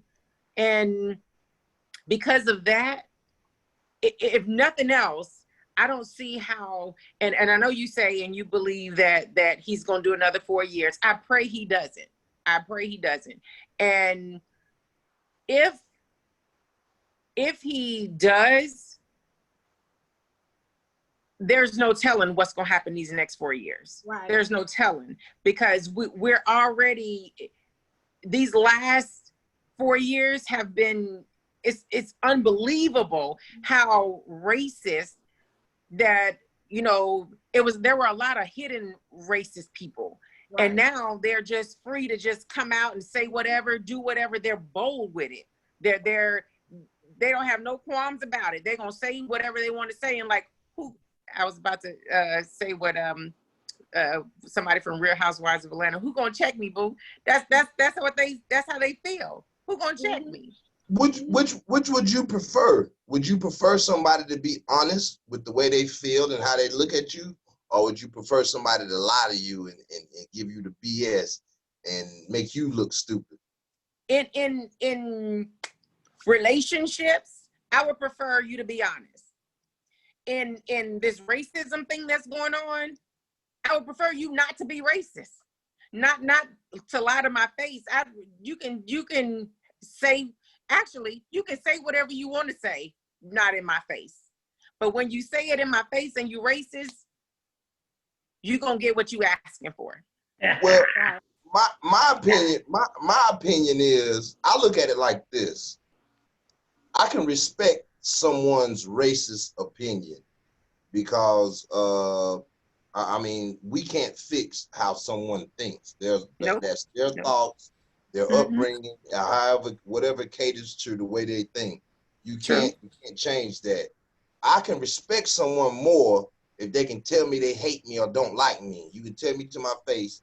That way I know how to approach you, and I can defend myself to belittle them, and let them know the truth of the situation. But I can respect the person more by being honest. For somebody that's in a relationship or in this realm of racism. I respect honesty regardless. And I can respect honesty regardless. You can be 100 with me, I can respect that. But if you're gonna lie to me, that is what builds my anger up. Because when I know you're lying, or you know what I'm saying, a lie is only told because someone thinks you don't know the truth. You know what I mean? And so some of us, you know, we know the truth, and we're gonna sit here and watch you lie to me. That's disrespect. That's disrespect. I look at it like that, and that's what encouraged my wrath. If you can be honest and you can tell me how you feel, I can respect that, and we can agree to disagree. But you gonna lie to me, and then like the culmination of realizing that you've been lied to, that builds up a lot of anger, and that's when Pop go to Weasel. Damn, the pop just popped up. Look at that weasel. Hey, Jerome. Hey, how y'all doing? Jerome and Bro, peace. Watch your mind. Romy Rome. How y'all doing? Okay. Now we got the third member of the three-headed monster. Hey, man. There's Sorry for always the delay. police brutality, but do you recall years ago, Trump basically gave police the license to kill us? Oh, Now, they already had that license. You They remember? already had that license. Yeah, but he gave that green light strongly, He made it though. okay. yeah. I remember, and I quote, I remember him saying, "Don't be too nice. You got to rough them up more." Yeah. Right. You know, so you're drawing the line now. You know, you cannot care for Black people, but you can't give police the license to kill us. You can't make it okay. You can't tell, because they say it's a dog whistle with the Proud Boys, but that was really a bullhorn. Right. Stand by, you know. Stand by for what? What you trying to say? Stand down and stand by. I loaded up on my Elmo before the pandemic. Right. Really crazy. Hey, but I mean, if we look at it, Trump showing support to racist groups or groups that, you know, may have this to incite riots or things of this nature. And I agree, I heard y'all speaking earlier of how Trump being president, he's motivating more people to, you know, be more white proud and come out with this and that, you know. And like I say, I can respect that just because of the of them being honest. You know, now the truthfulness of it, we know it's not all the way truth. But Trump supporting far right-wing groups and not condoning the far left, or, you know, it does draw a line. And the people on the right, they have built up this coat of armor, so to speak, this Trump shield, you know what I mean? And they back Trump. Now, the police, they have always had this license to kill. And them getting the approval from the president, yes, it does escalate it further. But as we see, even before Trump was president, and even probably after he's president, young men are getting killed by the police. Young Black men are getting killed by the police. And the police are getting away scot-free. And now, you know why? And you know why they're getting away scot-free? It's because of the people in higher power that we didn't vote for that's now sitting in those seats. Because even after, and that's those lifetime terms, so even after the president is gone and the next president is gone, the next president is gone, right, it's going to still be that way because of those people that's making those decisions and that's in power. That's why it's important that we got to vote. And I agree with the gift that you gave us, you know, that you said. I think that there should be a term limit on these people sitting in these offices. Right. They shouldn't have lifetime terms. If the president can, the highest office in this country can have a term, why can't everybody else have a term? Right. You can only use the puppet for so long, and then they get old and you got to get rid of it. That's basically same thing with them judges. Yeah, the judges as a whole. Oh, he is on his. He's Supreme on a roll Court, putting all people of in them. place. But hold up, Jerome, we got to get you in. We got to. Ty, this is the other third member of the three-headed monster. This is Brother Jerome. Uh, Jerome, how important it is to vote or voting? How important is it to vote? It's extremely important, especially when you talk about on your lower levels. When you talk about county levels, state levels, that's because that is where change and where you're affected the most every day.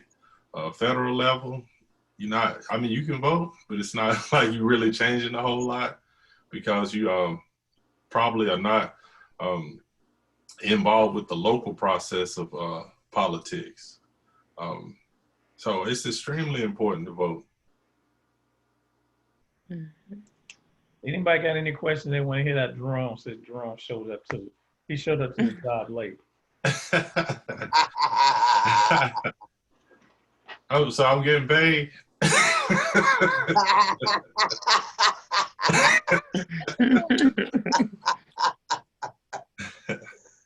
So Hey, I got a question. I got a question for Jerome. What's up, Ted? Did you get a whiff of the gift? Yo, you had to hit a gift. But yo, that's on some real stuff though. I mean, right though. What's that? What's that? Oh, you didn't hit a gift? Oh, Let me go a little further then. My idea would be that the political term of a president is 4 years. Right. And it can't extend 8 years. Right. So during a president's term, now we know how the president is elected. You have the popular vote and the electoral vote. The electoral college is actually who picks the president. So the people don't matter. I mean, they matter in electing the elected officials, and then the elected officials make those decisions. My thing is, my idea would be to put the president, after 3 years, put the president on the block to see if he can be chopped off or finish off his term. Now, after 3 years, the people vote. And if the people vote and they say they want to keep the president, then he's able to finish off that last year. And like I said, it gives him a head first dive into the next term.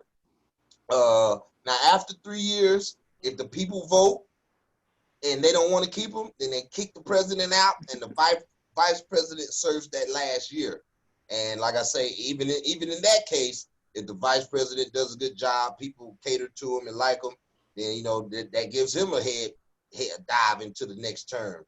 But the people don't have any voice in who the president is directly. It's indirectly that they are, that their vote matters. In this case, this will give the people the opportunity to voice their opinion, make their vote, and say, I'm unhappy with the way things have been going and things need to change. This way, this can motivate people to vote, because what else would motivate you than what you're going through and what you're unhappy with or what you're happy with?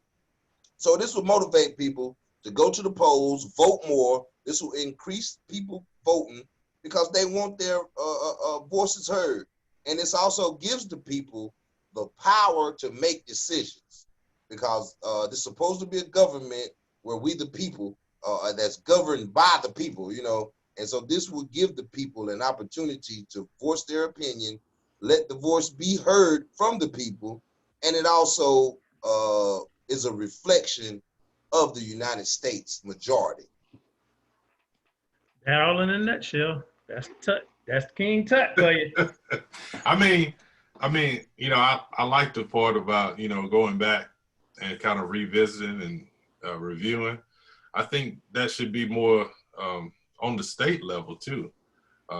People that you put in office, and if they are not fulfilling those things that they told you, or those promises that they made during their campaign, that you could remove them with penalty. I think. That's different. Okay, with penalty.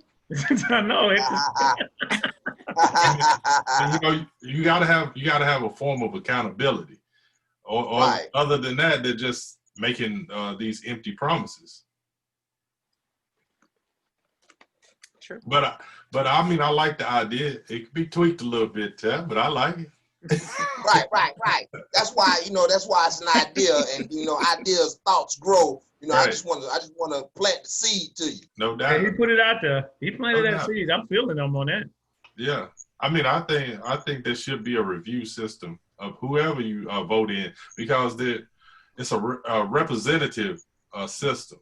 So if they're not representing you, then I think they should be held accountable. Right. And we have the power to kick them out. Yeah, that's what it used to say. You know, we the people. You campaigning, B. Right. Dude, this whole "we the people," I'm not feeling it, because we would never be people. But no, because I mean, think about it. Who were they talking about when they say "we the people"? Who is we? Who is we? Who is we? Because don't forget, we was only 3/5. Yeah, we weren't included in that. Well, if you want to take the people to, I can take it to another level here. Let's go with it. Religiously, you got in the Quran they speak of the people of the book. The Bible, you don't do like those people. Even Tye spoke in reference, to her history teacher, how he's saying you people. So this would be a way to, unify people by gaining an understanding of each other, so that we all understand our position and our place and where we want to go. And we got to unify as the people, because we are people. We may have not legally been labeled as people initially, but we are the people. We are the people that America was built, that America was built on our back. We are the people that sustain this place. We are the people, like Tye was speaking about, our resources. We are the resource here. You know what I'm saying? Right. Because America doesn't have any natural resources. We helped build a White House here. Exactly. So we are the resource. So when I say we the people, we have to take this leadership role and establishing our people as everyone as the people. Mm-hmm. And we got to take this role. And if we don't never step up to the plate and accept our royalty, then those people are going to make laws and make things that are going to continue to hinder us. Well, when you say the people, it makes me think about this, especially since that time, when you say we are the people, of course we are the people. My thing is, it's not the name that you call, it's the name that you answer to, right? Right. So, my thing is, we keep accepting how they treated us or how they thought about us, then we keep accepting that as a narrative for the day. And it's not. It hasn't been that narrative in a long time. It's just your mindset, what you accept. I mean, when Tulsa was built, did they have that mindset? I mean, when Wilmington was built, did they have that mindset? No, of course they didn't. It's always the name that you choose to answer to. So my thing is, as a people, as a collective, that's the thing that we're missing. We're not a collective. Our voting block is very powerful. It's just separated, and they separate us every year. We just don't understand the separation. Right. We don't understand a two-party system.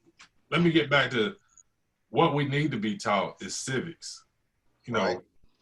From kindergarten all the way up through. You need an understanding of how the government works. You need an understanding of how laws work. You need to understand. We keep arguing about the president, but you're not arguing about those in the legislators. Legislation is actually making the laws. Right. That's who we need to be holding accountable. That's who we need, because laws of the land is what we have to follow. Do they want us to? They don't want us to know. Of course they don't. That's where the power is. Right. It's not with the presidency. The less you know, the more I can control you. Right. Exactly. You know, I mean, the first thing that you learned was checks and balances. And you understood there was three departments of government, and they all have equal power. Right. People seem to forget that. They all have equal power. Legislative, judicial, and executive. Exactly. Damn, I remember that 25 years ago. Miss Cheryl, hey, we should cut up in there. Like I said, they only taught that class for half a semester. Right. They don't teach you that. They knew it wouldn't retain. Only way you learn that if you was to happen to go to a school in the suburbs that, you know, family put a lot of money into their education, or these zoning laws, or that's why you see, like I'm in Philly people, the people down in Philly don't get nothing. For one, the whole censor bullshit is bullshit. Let's get that out the way. That's just finding a way to tax and control people, but that's a whole different story. But voting is very, very, it's suspect in a way, but at the same time, it is important. I mean, voting with knowledge. Right. You know, a properly educated voter, right, is important. Not just voting because they told you to. Mm-hmm. Right. You know, having an understanding for when you put this person in place, what should happen. I mean, if you don't know what should happen, how are you having any accountability for the position that you just voted that person into? Mm-hmm. It is funny because I moved into an area, I don't know nobody here, like the mayor, anybody of that. But for the BNPA, you have to either vote in the primary, you have to either be Republican or Democrat. So when they sent me the paperwork that I needed, I literally went online and looked at everybody that was running. Have never did that before. Thank you, Mr. 45 Orange Peel Face. I just want to let you know. I mean, seriously, I just wish the Simpson thing come true. I know eventually it'll come true, but at the same time, but he. Wait a minute. What Simpsons thing? Episode. That coffin. Oh, B, come on, bro. Avoid my opinion. Hey, okay, now don't get me wrong. Trust me, I do not support Trump, you know, but I have learned to respect everybody for who they are. I know, he shows the true colors. He tell you who he is. He'll tell you who he is, you know, and I can respect that, you know. Now he may cater to his speech and to where he doesn't, you know, reveal his hand, but who doesn't do that? But a lot of things of what he do, like I think Brian F was on last time with us. He made an important point. He was like, we know what Trump is going to do. We know how Trump is. And, you know, that's something that we should be able to do as the people. We should be able to anticipate, oh, this is how this politician is. This is how they is. So we're making these votes and putting these people in position. And we've had an opportunity to see Trump with his TV show and, you know, all of the things he's always talked about. He's always in the limelight. So we knew what we was getting. We knew what we was getting. You know what I mean? We're getting a businessman who run his businesses in the negative, you know what I'm saying, who has discriminated against Black people from even going into his hotels. You know what I'm saying? So we know how he is. We know how his supporters are, you know, and I can't say that, you know, I would wish death on anybody, you know what I mean? You know, but you know, some people deserve to die, you know, I understand that, you know, but I like comedy, you know what I'm saying? And this guy makes me laugh. I'm gonna need him to make you laugh outside the office. Hey, yo, and I never really paid no attention to him. I never watched the TV show he was on. I never him as president. This shit was entertaining. I used to love watching the show. I never watched the shows. Yes, I watched The Apprentice. I couldn't because he made me want to punch him in his face because he just out of pocket. I see the excerpts. You're fired. Right. That used to be so fun. That was so funny. This guy's I used entertaining, to man. love He's it. entertaining. Actually, I'll be honest with you. I don't even think he didn't do it to win. He didn't think he was going to win. He had no idea that he was going to win. He thought he was going to lose. And when he won, he was like, oh, shit. His own now. Oh, wait a minute. I got to get people behind me. I need to. Oh, my God. Let me grab this bald-headed dude named Steve Miller. You know They what? gonna let me bankrupt this country? And that's why I say another 4 years of Trump. Now, Tracy, I understand. I mean, of course, in reality, no, I wouldn't want Trump to be my president. No, but in the case of, you know how you tell somebody something and then they don't listen, and you be like, okay, well, I'm gonna let you go ahead and suffer then. You know what I'm saying? So that's what's got to happen to America. Look at that look. But that's enough. We've had 4 years. That's enough. We need Wait a minute, more. look at that look that she's giving you. We ain't at the bottom yet. That look like, nah, I ain't feeling it. We ain't at the bottom yet. We ain't at the bottom yet. We gotta let them at the drive bottom us as all far the as way we to need the to bottom. be. What? Wait a minute. We ain't at the black bottom.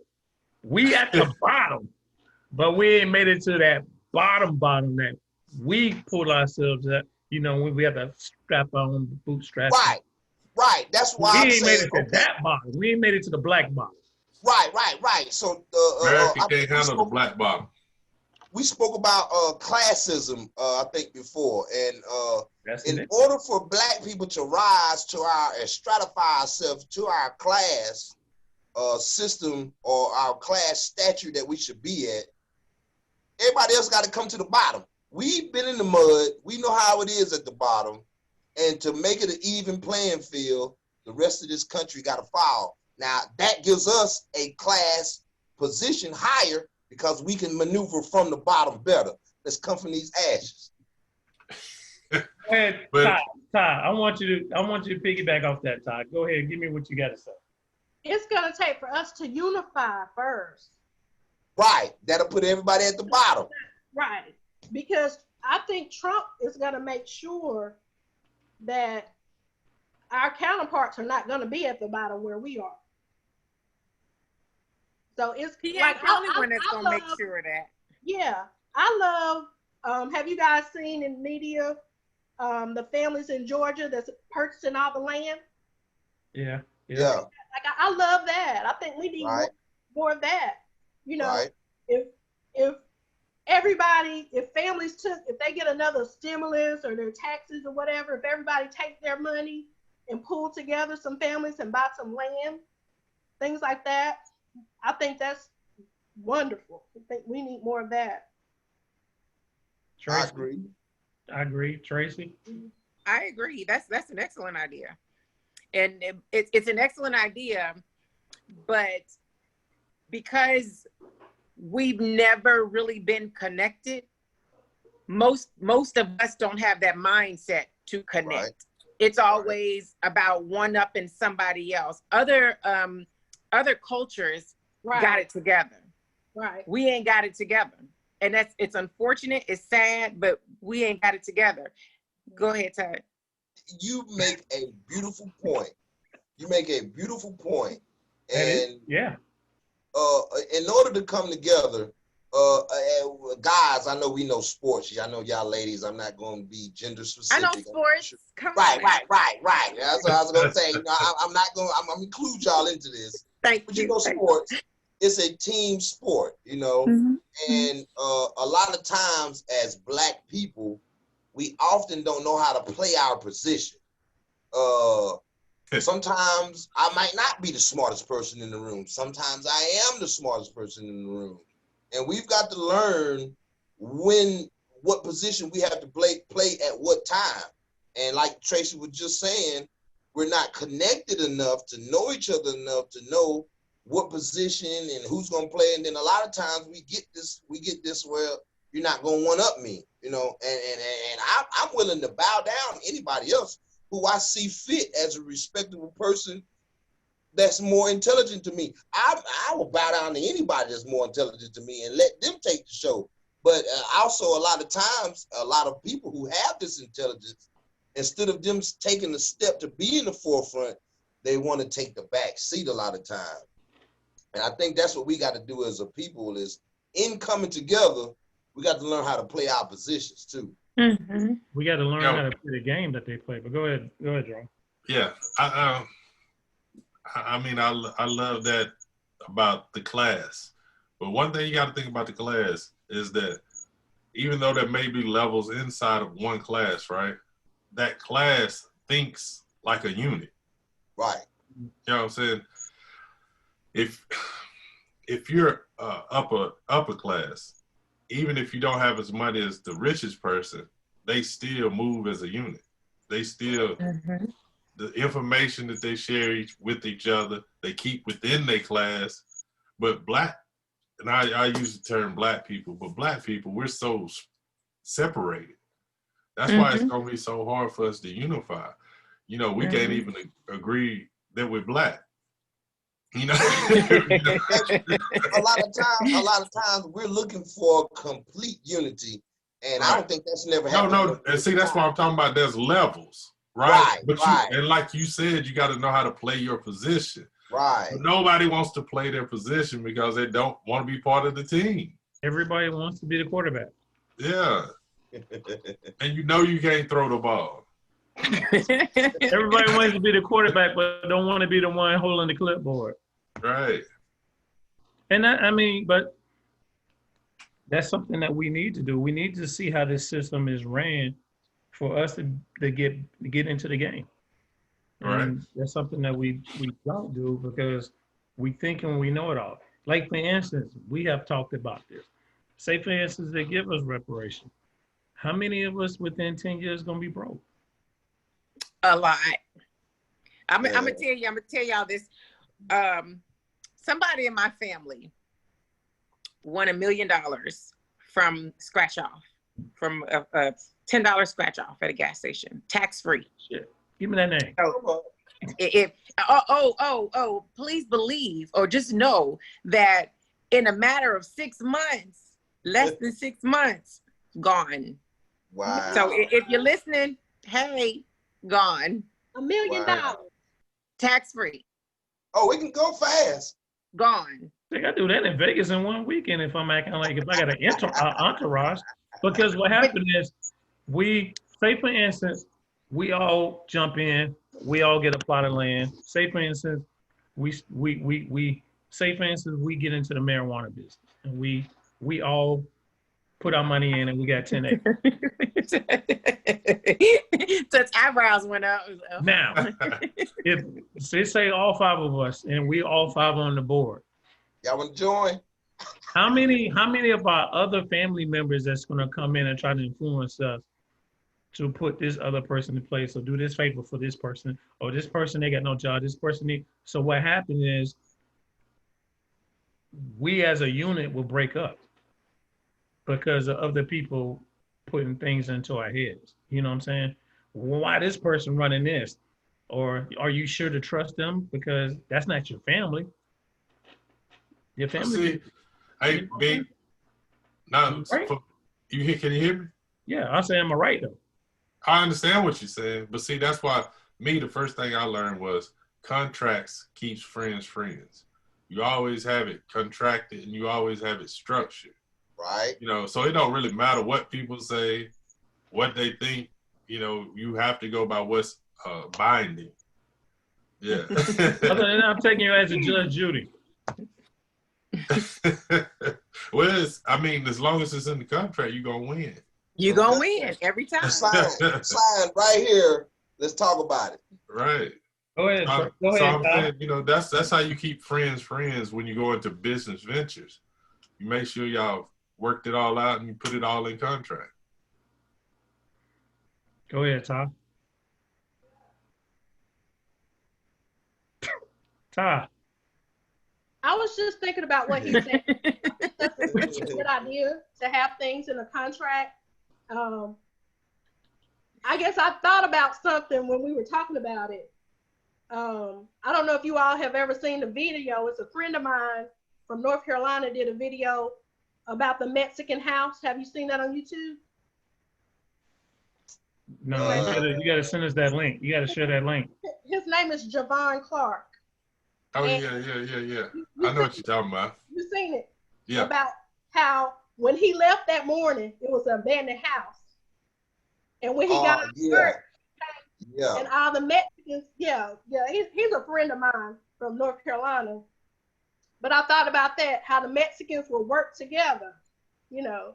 How many, because we all know some jackleg, carpenters or jackleg.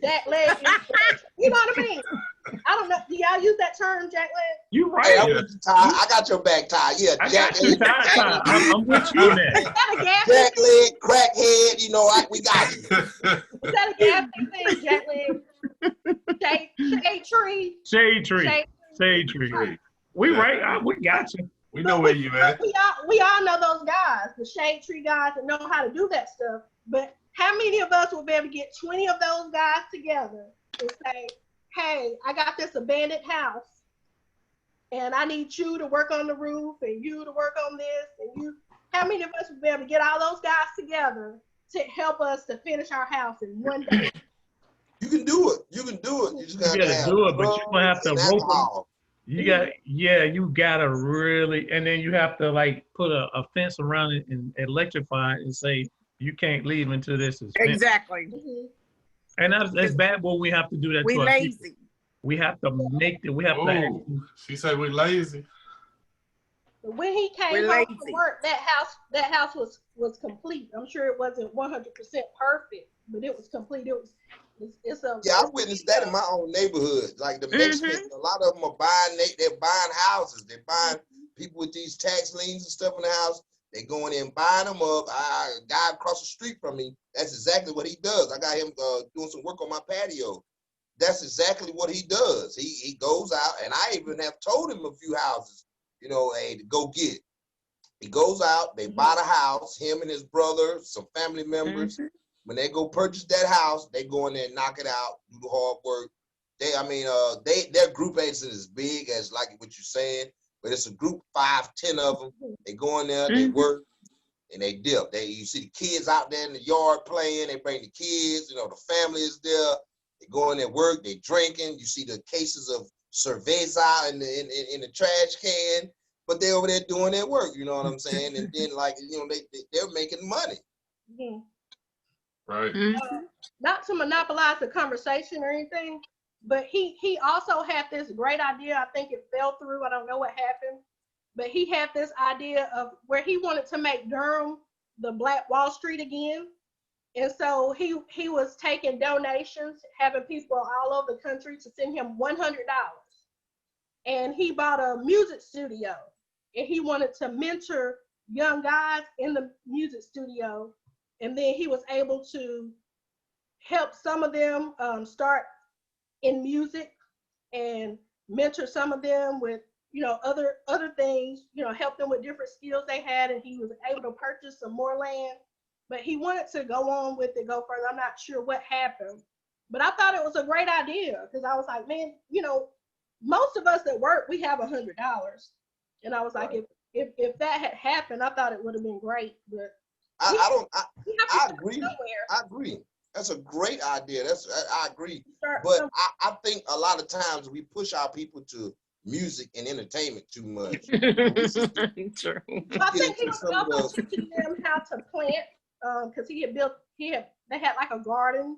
That's what I mean. Horticulture. Some livestock and stuff like that. And then they were going to have women come in and mentor the girls too. So I'm not sure what happened with it, but I thought it was a great idea. Yeah. It was a good start, Yeah, it's a good start.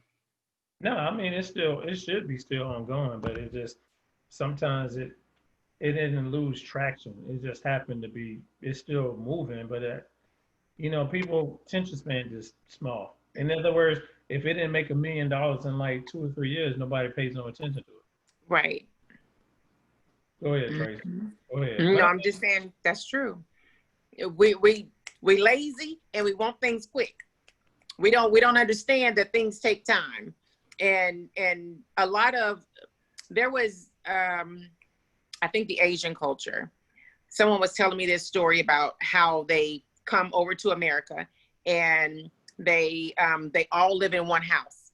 They work, they all put their money together to when they all put their money together and they have this cash, they go out and buy another house. That's how they end up buying different houses with cash, because they coming together. They're all in one house. They're saving their money. They're putting their money together. They're going out working. That's how they come and start their businesses. You got all of them working in the business. They going out buying another business, buying another house. We don't do that. We don't come together like that. It's all about what I can get and how I can do this for my family and my kids, and not bringing everybody together and trying to, help everybody grow. We don't do that. I agree. And Tracy, you're from Arkansas, right? I am. Well, when was the last time you've been there? Oh, December. Okay. Are you familiar with the food chain Sharks in Arkansas? Yes. They sell fish. Sharks, I mean, they sell fish. You go, it's a lot of them. I've heard of them. I haven't had them. I heard it was good. And I said I was going to try it next time I went back home. Yeah, it's good, but the business concept that those guys use, do you understand their business concept? They do exactly what you're saying. Oh, really? They get together, they got a group of people, together. Mm-hmm. The investors, they go scope out a business that may not be functioning properly, that's under the numbers. They go in, purchase that business, build it back up. They put one of the members in there to run it. They go purchase another building, build it up, put one of their members in there to run it. And that's how the Sharks franchise is as big as it is. Wow. Okay. That's good. That's real good. Where are they from? Do you know where they're from? Are they from Arkansas? They're not from Arkansas. They're foreign. They're I can't remember their nationality. Oh, yeah, okay. They're foreign. But the basis of the group was foreign, but they have networked. It was a lot of family oriented first, but they have networked into a group now. I mean, of course, I don't think it's any black people, but See? It's Christmas. I had to end it off with a bang. It is. All right, y'all. I know we didn't actually. That went over a little too. Oh gosh. All right, everybody, let's get. We're gonna kind of wrap it up a little bit now. Who want to start out giving their last words on the topic that we have up hand of voting? I'll go ahead and kick it off. Again, the topic tonight was voting. How important is voting? Voting is very important. If you hopefully, I think you may have missed the deadline to register. I believe it was October the 5th. Hopefully everybody registered to vote, and hopefully everybody will vote. Voting is our right. We need to vote. We a lot of people fought, our ancestors fought and suffered for our right to vote. And we shouldn't have had to fight for our right to vote, but they did. And since they did, we got to vote, not only for ourselves, for our children, but for those that can't vote. Those Breonna Taylors, those George Floyds, those ones that were killed that can't exercise their right to vote. Yep. We have to exercise our right to vote. So get out there and vote, y'all. Absolutely. Early vote if you can. Yes, it's very important. Right now, it almost feels like our lives are on the line.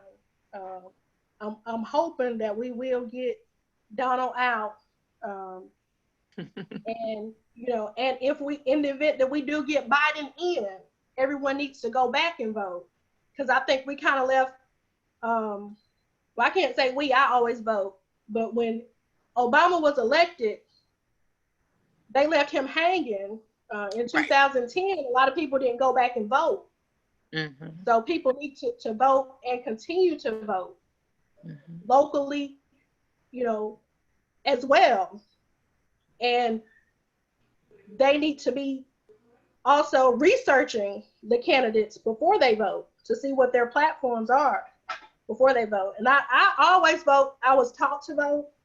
It's important to me. I feel like I talk too much shit to not vote. I feel like you don't earn the right to vote, or you don't earn the right to talk shit, rather, if you don't vote. Fact. And I feel like I've earned that right. I wouldn't be able to look at my child knowing that I didn't vote. Knowing that, you know, someday she's going to have children, and I want her to learn to vote and teach her children to vote. But I'm hoping everyone will vote. Everyone I know is registered. I was able to get a lot of people registered that weren't registered. So hopefully everyone will vote and we will get Donald out. Amen. Actually, you know, I mean, I agree with you on that. When, okay, say for instance, if we get Biden, we got to keep him in check. So we need to keep voting and use this black wave of voting to keep him in check, because you know they take us for granted. They'll do whatever they need to do. They need to earn our vote, and they do not earn it. They just use us. This is what they don't start talking to us in maybe February of that beginning of that year. That's true. So they don't care about us. So we got to make them care about us. In other words, we need to act like we got some sense. So when we come to the polls, they can be like, oh shit. Because look who carried us the last when Obama was in play. Oh, look, no, I take it back. 2 years ago, the black woman vote is the reason what got the changes of this blue wave going. So yes, us men, we need to step up our game. We need to equal that power that the black women's vote has done. We need to get that power up too, so we can get back what's ours. You know what I'm saying? You know what I'm saying? So that's my point. I mean, fuck it. Stop putting all this shit on the women's back, man. Step up and take your place, man. I mean, that goes for all of us. I mean, if I'm going that for me, hell, that's for me too. Go ahead, Tut. Go ahead, Tut. I'm gonna finish it off as angry man. As he laughed. I like when you do that laughing. But what the voting process? What president was that? Was it George Bush and what was the guy he was running against when they had the box ballots? Oh, you talking about the potato dude? Quayle. No, fucking the one that was Clinton's VP. Yeah, well, I mean, no, I don't think it was Quayle. I mean, I think it was George Bush Jr. And he was running against Clinton's VP. Yeah, well, anyway, I lost confidence in the presidential voting system then. Oh yeah. Because I feel like even more into this presidential election of Trump. It made me lose faith more in the presidential election because they're throwing ballots. Remember that that's who it was. It was George Bush's brother in Florida that lost all them ballots and stuff. You know what I mean? Oh, that was Jaden. That was Jaden. Jeb Bush. Jeb Bush. Yeah. Jeb Bush. Jeb Bush. Yeah, Al Gore. Al Gore, yeah. And Al Gore. That's who it was. That's who it was. That's who it was exactly. After that, I lost faith in the voting system. But I mean, I do agree. You know, a lot of people have lost their lives for our right to vote. I think the local voting is more important. I lost faith. I lost faith in the voting process. Even watching Trump, I lost faith. Are you going to vote? Ooh, you better answer that good. You better answer that, Tut. I'm a felon. I can't. Damn. See, that's some BS. That's some BS. Not on you. Not on you, but that's some BS this country got going on. That's some BS. Right. You got to pay your taxes, but you can't vote. Right. Exactly. You got to adhere to all these other laws and stuff, but you can't vote. Right. Right. Systemic racism. That's what it is. Right. But we talking about voting. We talking about voting. Indeed. That is part of voting. That is part of voting. Go ahead, Jerome. Yeah, it is. It is. But I was about to go to racism, but I'm gonna stick with that. That's another show. That's another show. Go ahead, Jerome. Finish Okay, it off. man, I hate I got in on the back end of this technical difficulties, but but voting is extremely important. More so than that is being educated about your vote. Voting at the lower levels, putting judges in your county. These processes, man, are extremely important. When we talk about on a federal level, what we'll have to do as a voting block, we have to be a true voting block. We have to have an agenda.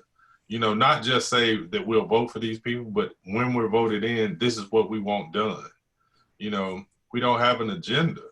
You know, just like now, we're waiting to hear what's Biden's plan for Black people? What's Trump's plan? Why don't we have our own plan?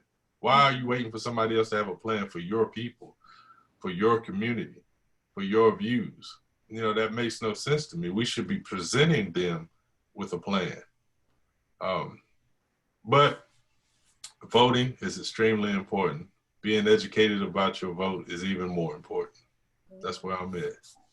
And yes, and Mr. Orange 45, what the fuck is this platinum plan? Why you wait to bring up this damn platinum plan because you need our vote? Right. You hear me, damn it? You hear me?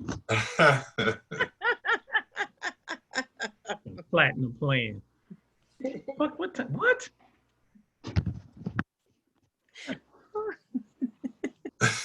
That pissed me off to hear that shit. And he ain't said nothing else about it. He said that one time in that rally, and I was like, yeah. I mean, I got this I'm about to put out 500, and then everybody's, oh, he gives money to the Black colleges. They've been doing that. Right. You know, unemployment is at an all-time low for Black people. Do you guys know Black people that are supporting Trump? Oh yeah. Oh yeah. Yes. Yeah. Yeah. It's a gang of them in Charlotte. Bizarre thing to me. So what? That's the most bizarre thing to me. Like I know quite a few. Actually, it's gonna be kind of funny because I got a dude that is a Black Republican, but he listens to my show, and I'm like, right. That's what I was gonna make emphasis to. A lot of times we look at it like, how can you be Black and support this guy who's clear racist? You know, but in their political agenda, Trump benefits them because of the wealth they have accumulated. You understand what I'm saying? So I understand both sides of the spectrum. Me personally, I can't support the guy. You know, money don't mean that much to me. Right, my you're selling your you know soul. what I mean? Right, and so that establishes the line of how that person thinks, that person's money is worth more than their morals. Right. I know some that are supporting him for the financial benefit that they think they receive. I know some that are supporting him for the Second Amendment. I've never heard a Democrat say they're going to take your guns. I have some that are evangelical Christians that support him because they're pro-life. That shit right there pisses me off right there. Right. Yeah. Right. Absolutely. That right there. And oh my god, dude, this is funny. Oh my god, the evangelicals. This is a man of faith. I'm like, and it's some Black ones and white ones that I know. They're supporting him for that reason. But it's only financial. That's it. Yeah. Because for one, you're not taking guns. All right. Whatever. You know, everybody's, oh, you taking my guns. And I'd be like, what gun you got? Obama didn't take them. Right. When has a Democrat ever said, hey, we're going to come and take all your guns? When has a gun? Never. Do you know how many guns they make in this country? And you talking about they're going to take guns? They make more That's guns. It's impossible. more guns in this country than people. Yeah, Hey, yo, that's true. guns outlawed up north, and you can go cop a burner in a bodega. And get a cheese hoagie. And get a cheese hoagie with a sack of noodles, with a nickel bag. But be honest with y'all, up here in Philly, I don't carry it with me just because of just the way the climate is. I'm more of a threat if I have it. I mean, I am fucking 250 pounds, and I am not, and my demeanor doesn't play. So we got to come together. We got to think How much smart. you weigh, B? Hmm? How much you weigh, B? What's that supposed to mean? I mean, I know you work out and Wait a everything. minute, hold up, dude. What are you I'm trying to say, Tut?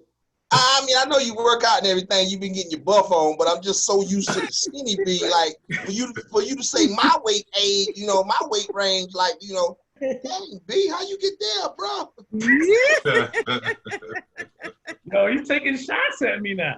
No, that ain't no shot. That ain't no shots. I'm just saying, like, I'm just so used to, skinny B. You know what I'm saying? And I know you've been working out. I know you buff, but hey, you making me. It ain't taking shots. You making me feel like, damn. Am I supposed to be trending downward? Am I supposed to be trying to lose weight or something? See what I got to do with y'all. Let's see what I got to do with. But that's the love for my brothers, though. That's my love for my brothers, though.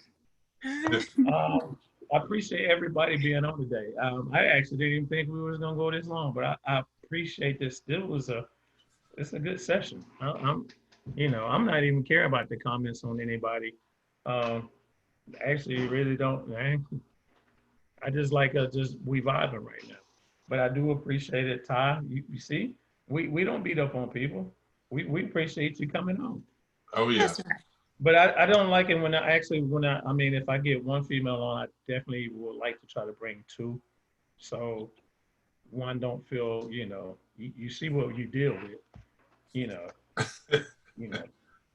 So I don't want them to, feel overwhelmed like it's a, male chauvinist type thing. So I like to bring another sister on just to balance it out. So thank you, Ty, for taking your time to be out with, be on the show with us. Well, thank you for inviting me. Hey, It was a pleasure. Come back. It was a pleasure being in the presence of you Jerome, all. Tracy, and Oh, thanks, Ty. What'd you say, Ty? it was nice to meet you guys, Jerome and Tracy. And Nice to meet you too. Kimber, you be too. good tonight. You too. Don't be fussing at nobody at work, man. Nah, I don't do that. I don't fuss at people. But I'm a teddy bear. But if everything works out well on Monday, we will be attacking. No, it's attacking. We're gonna bring you the truth about that dude they call Columbo. That dude they call Columbo. Okay. And make it great so I can show my daughter. Just gotta understand there will be some cussing in it. Just let her know. I mean, we ain't PJ-13. We ain't PJ-13. We ain't X-rated, but we are R. Not, or we at that very fine level of R. We don't, go crazy though, but yeah, we try to be educational as possible. And I know we need to tackle this Spanish acquisition again, so everybody can understand the whole Christopher Columbus madness. Actually, from what I don't know if we're gonna be able to come on next Friday, because of the homecoming, G-Town. In the building. 25 years. Too. I'll be in the building too. Aha. I might be in the building. It depends. You're gonna be there, bro. I'll make sure of it.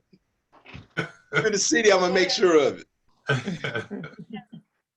So I appreciate you. I thank everybody for the love. And again, this is a Three-Headed Monster podcast. Check us out on YouTube on the Three-Headed Anubius, under the Three-Headed Monster podcast. That's what we do. hit the like button, please. Subscribe. And we're gonna keep growing. We're gonna keep growing. So, just want to say peace out to everybody. Everybody enjoy the rest of your evening. I know it's Friday night. But, Go Lakers. Oh. Yeah. I was good. I forgot about that. That's why. Game on. You ain't no Lakers fan. Hey Tracy, why I didn't get no confrontation when you talking about Brian said Miami gonna win? Why didn't you didn't give him no confrontation on that? Well, see, I didn't hear that, but That's cause he talking crazy. I'm not a team fan. I'm a player fan, and I'm a LeBron fan. So wherever LeBron goes, everybody's a damn LeBron fan. He ain't even carrying the damn team. Hey, it don't matter. I'm gonna tell you when I liked him. When it was some years ago, he was doing these Sprite commercials. I was like, he seemed like a cool dude. So then I would see some of his videos, and I'm like, he seemed down to earth. He seemed like a real, true, cool dude. I'm gonna be rooting for him. So wherever he went after that, I was rooting for him. Wait a minute, Ty, you watch basketball? Not really. I haven't this season. I normally follow basketball, but I haven't this season just because I've been working from home, and it seems like I'm doing more work now since I'm working from home. And because my daughter's doing the virtual school, so it's really created more work, so I don't have much time to do a lot of stuff that I used to do. I feel you. But like I said, thank y'all everybody thank everyone for being on. Go Heat. Go Heat. The reason why, because I'm an anti-Laker fan. Just like I'm an anti-Duke fan. That's all right. Like I'm an anti-Dallas Cowboys fan. I mean, I can go down this damn list if you want me to. All you talking about is winners.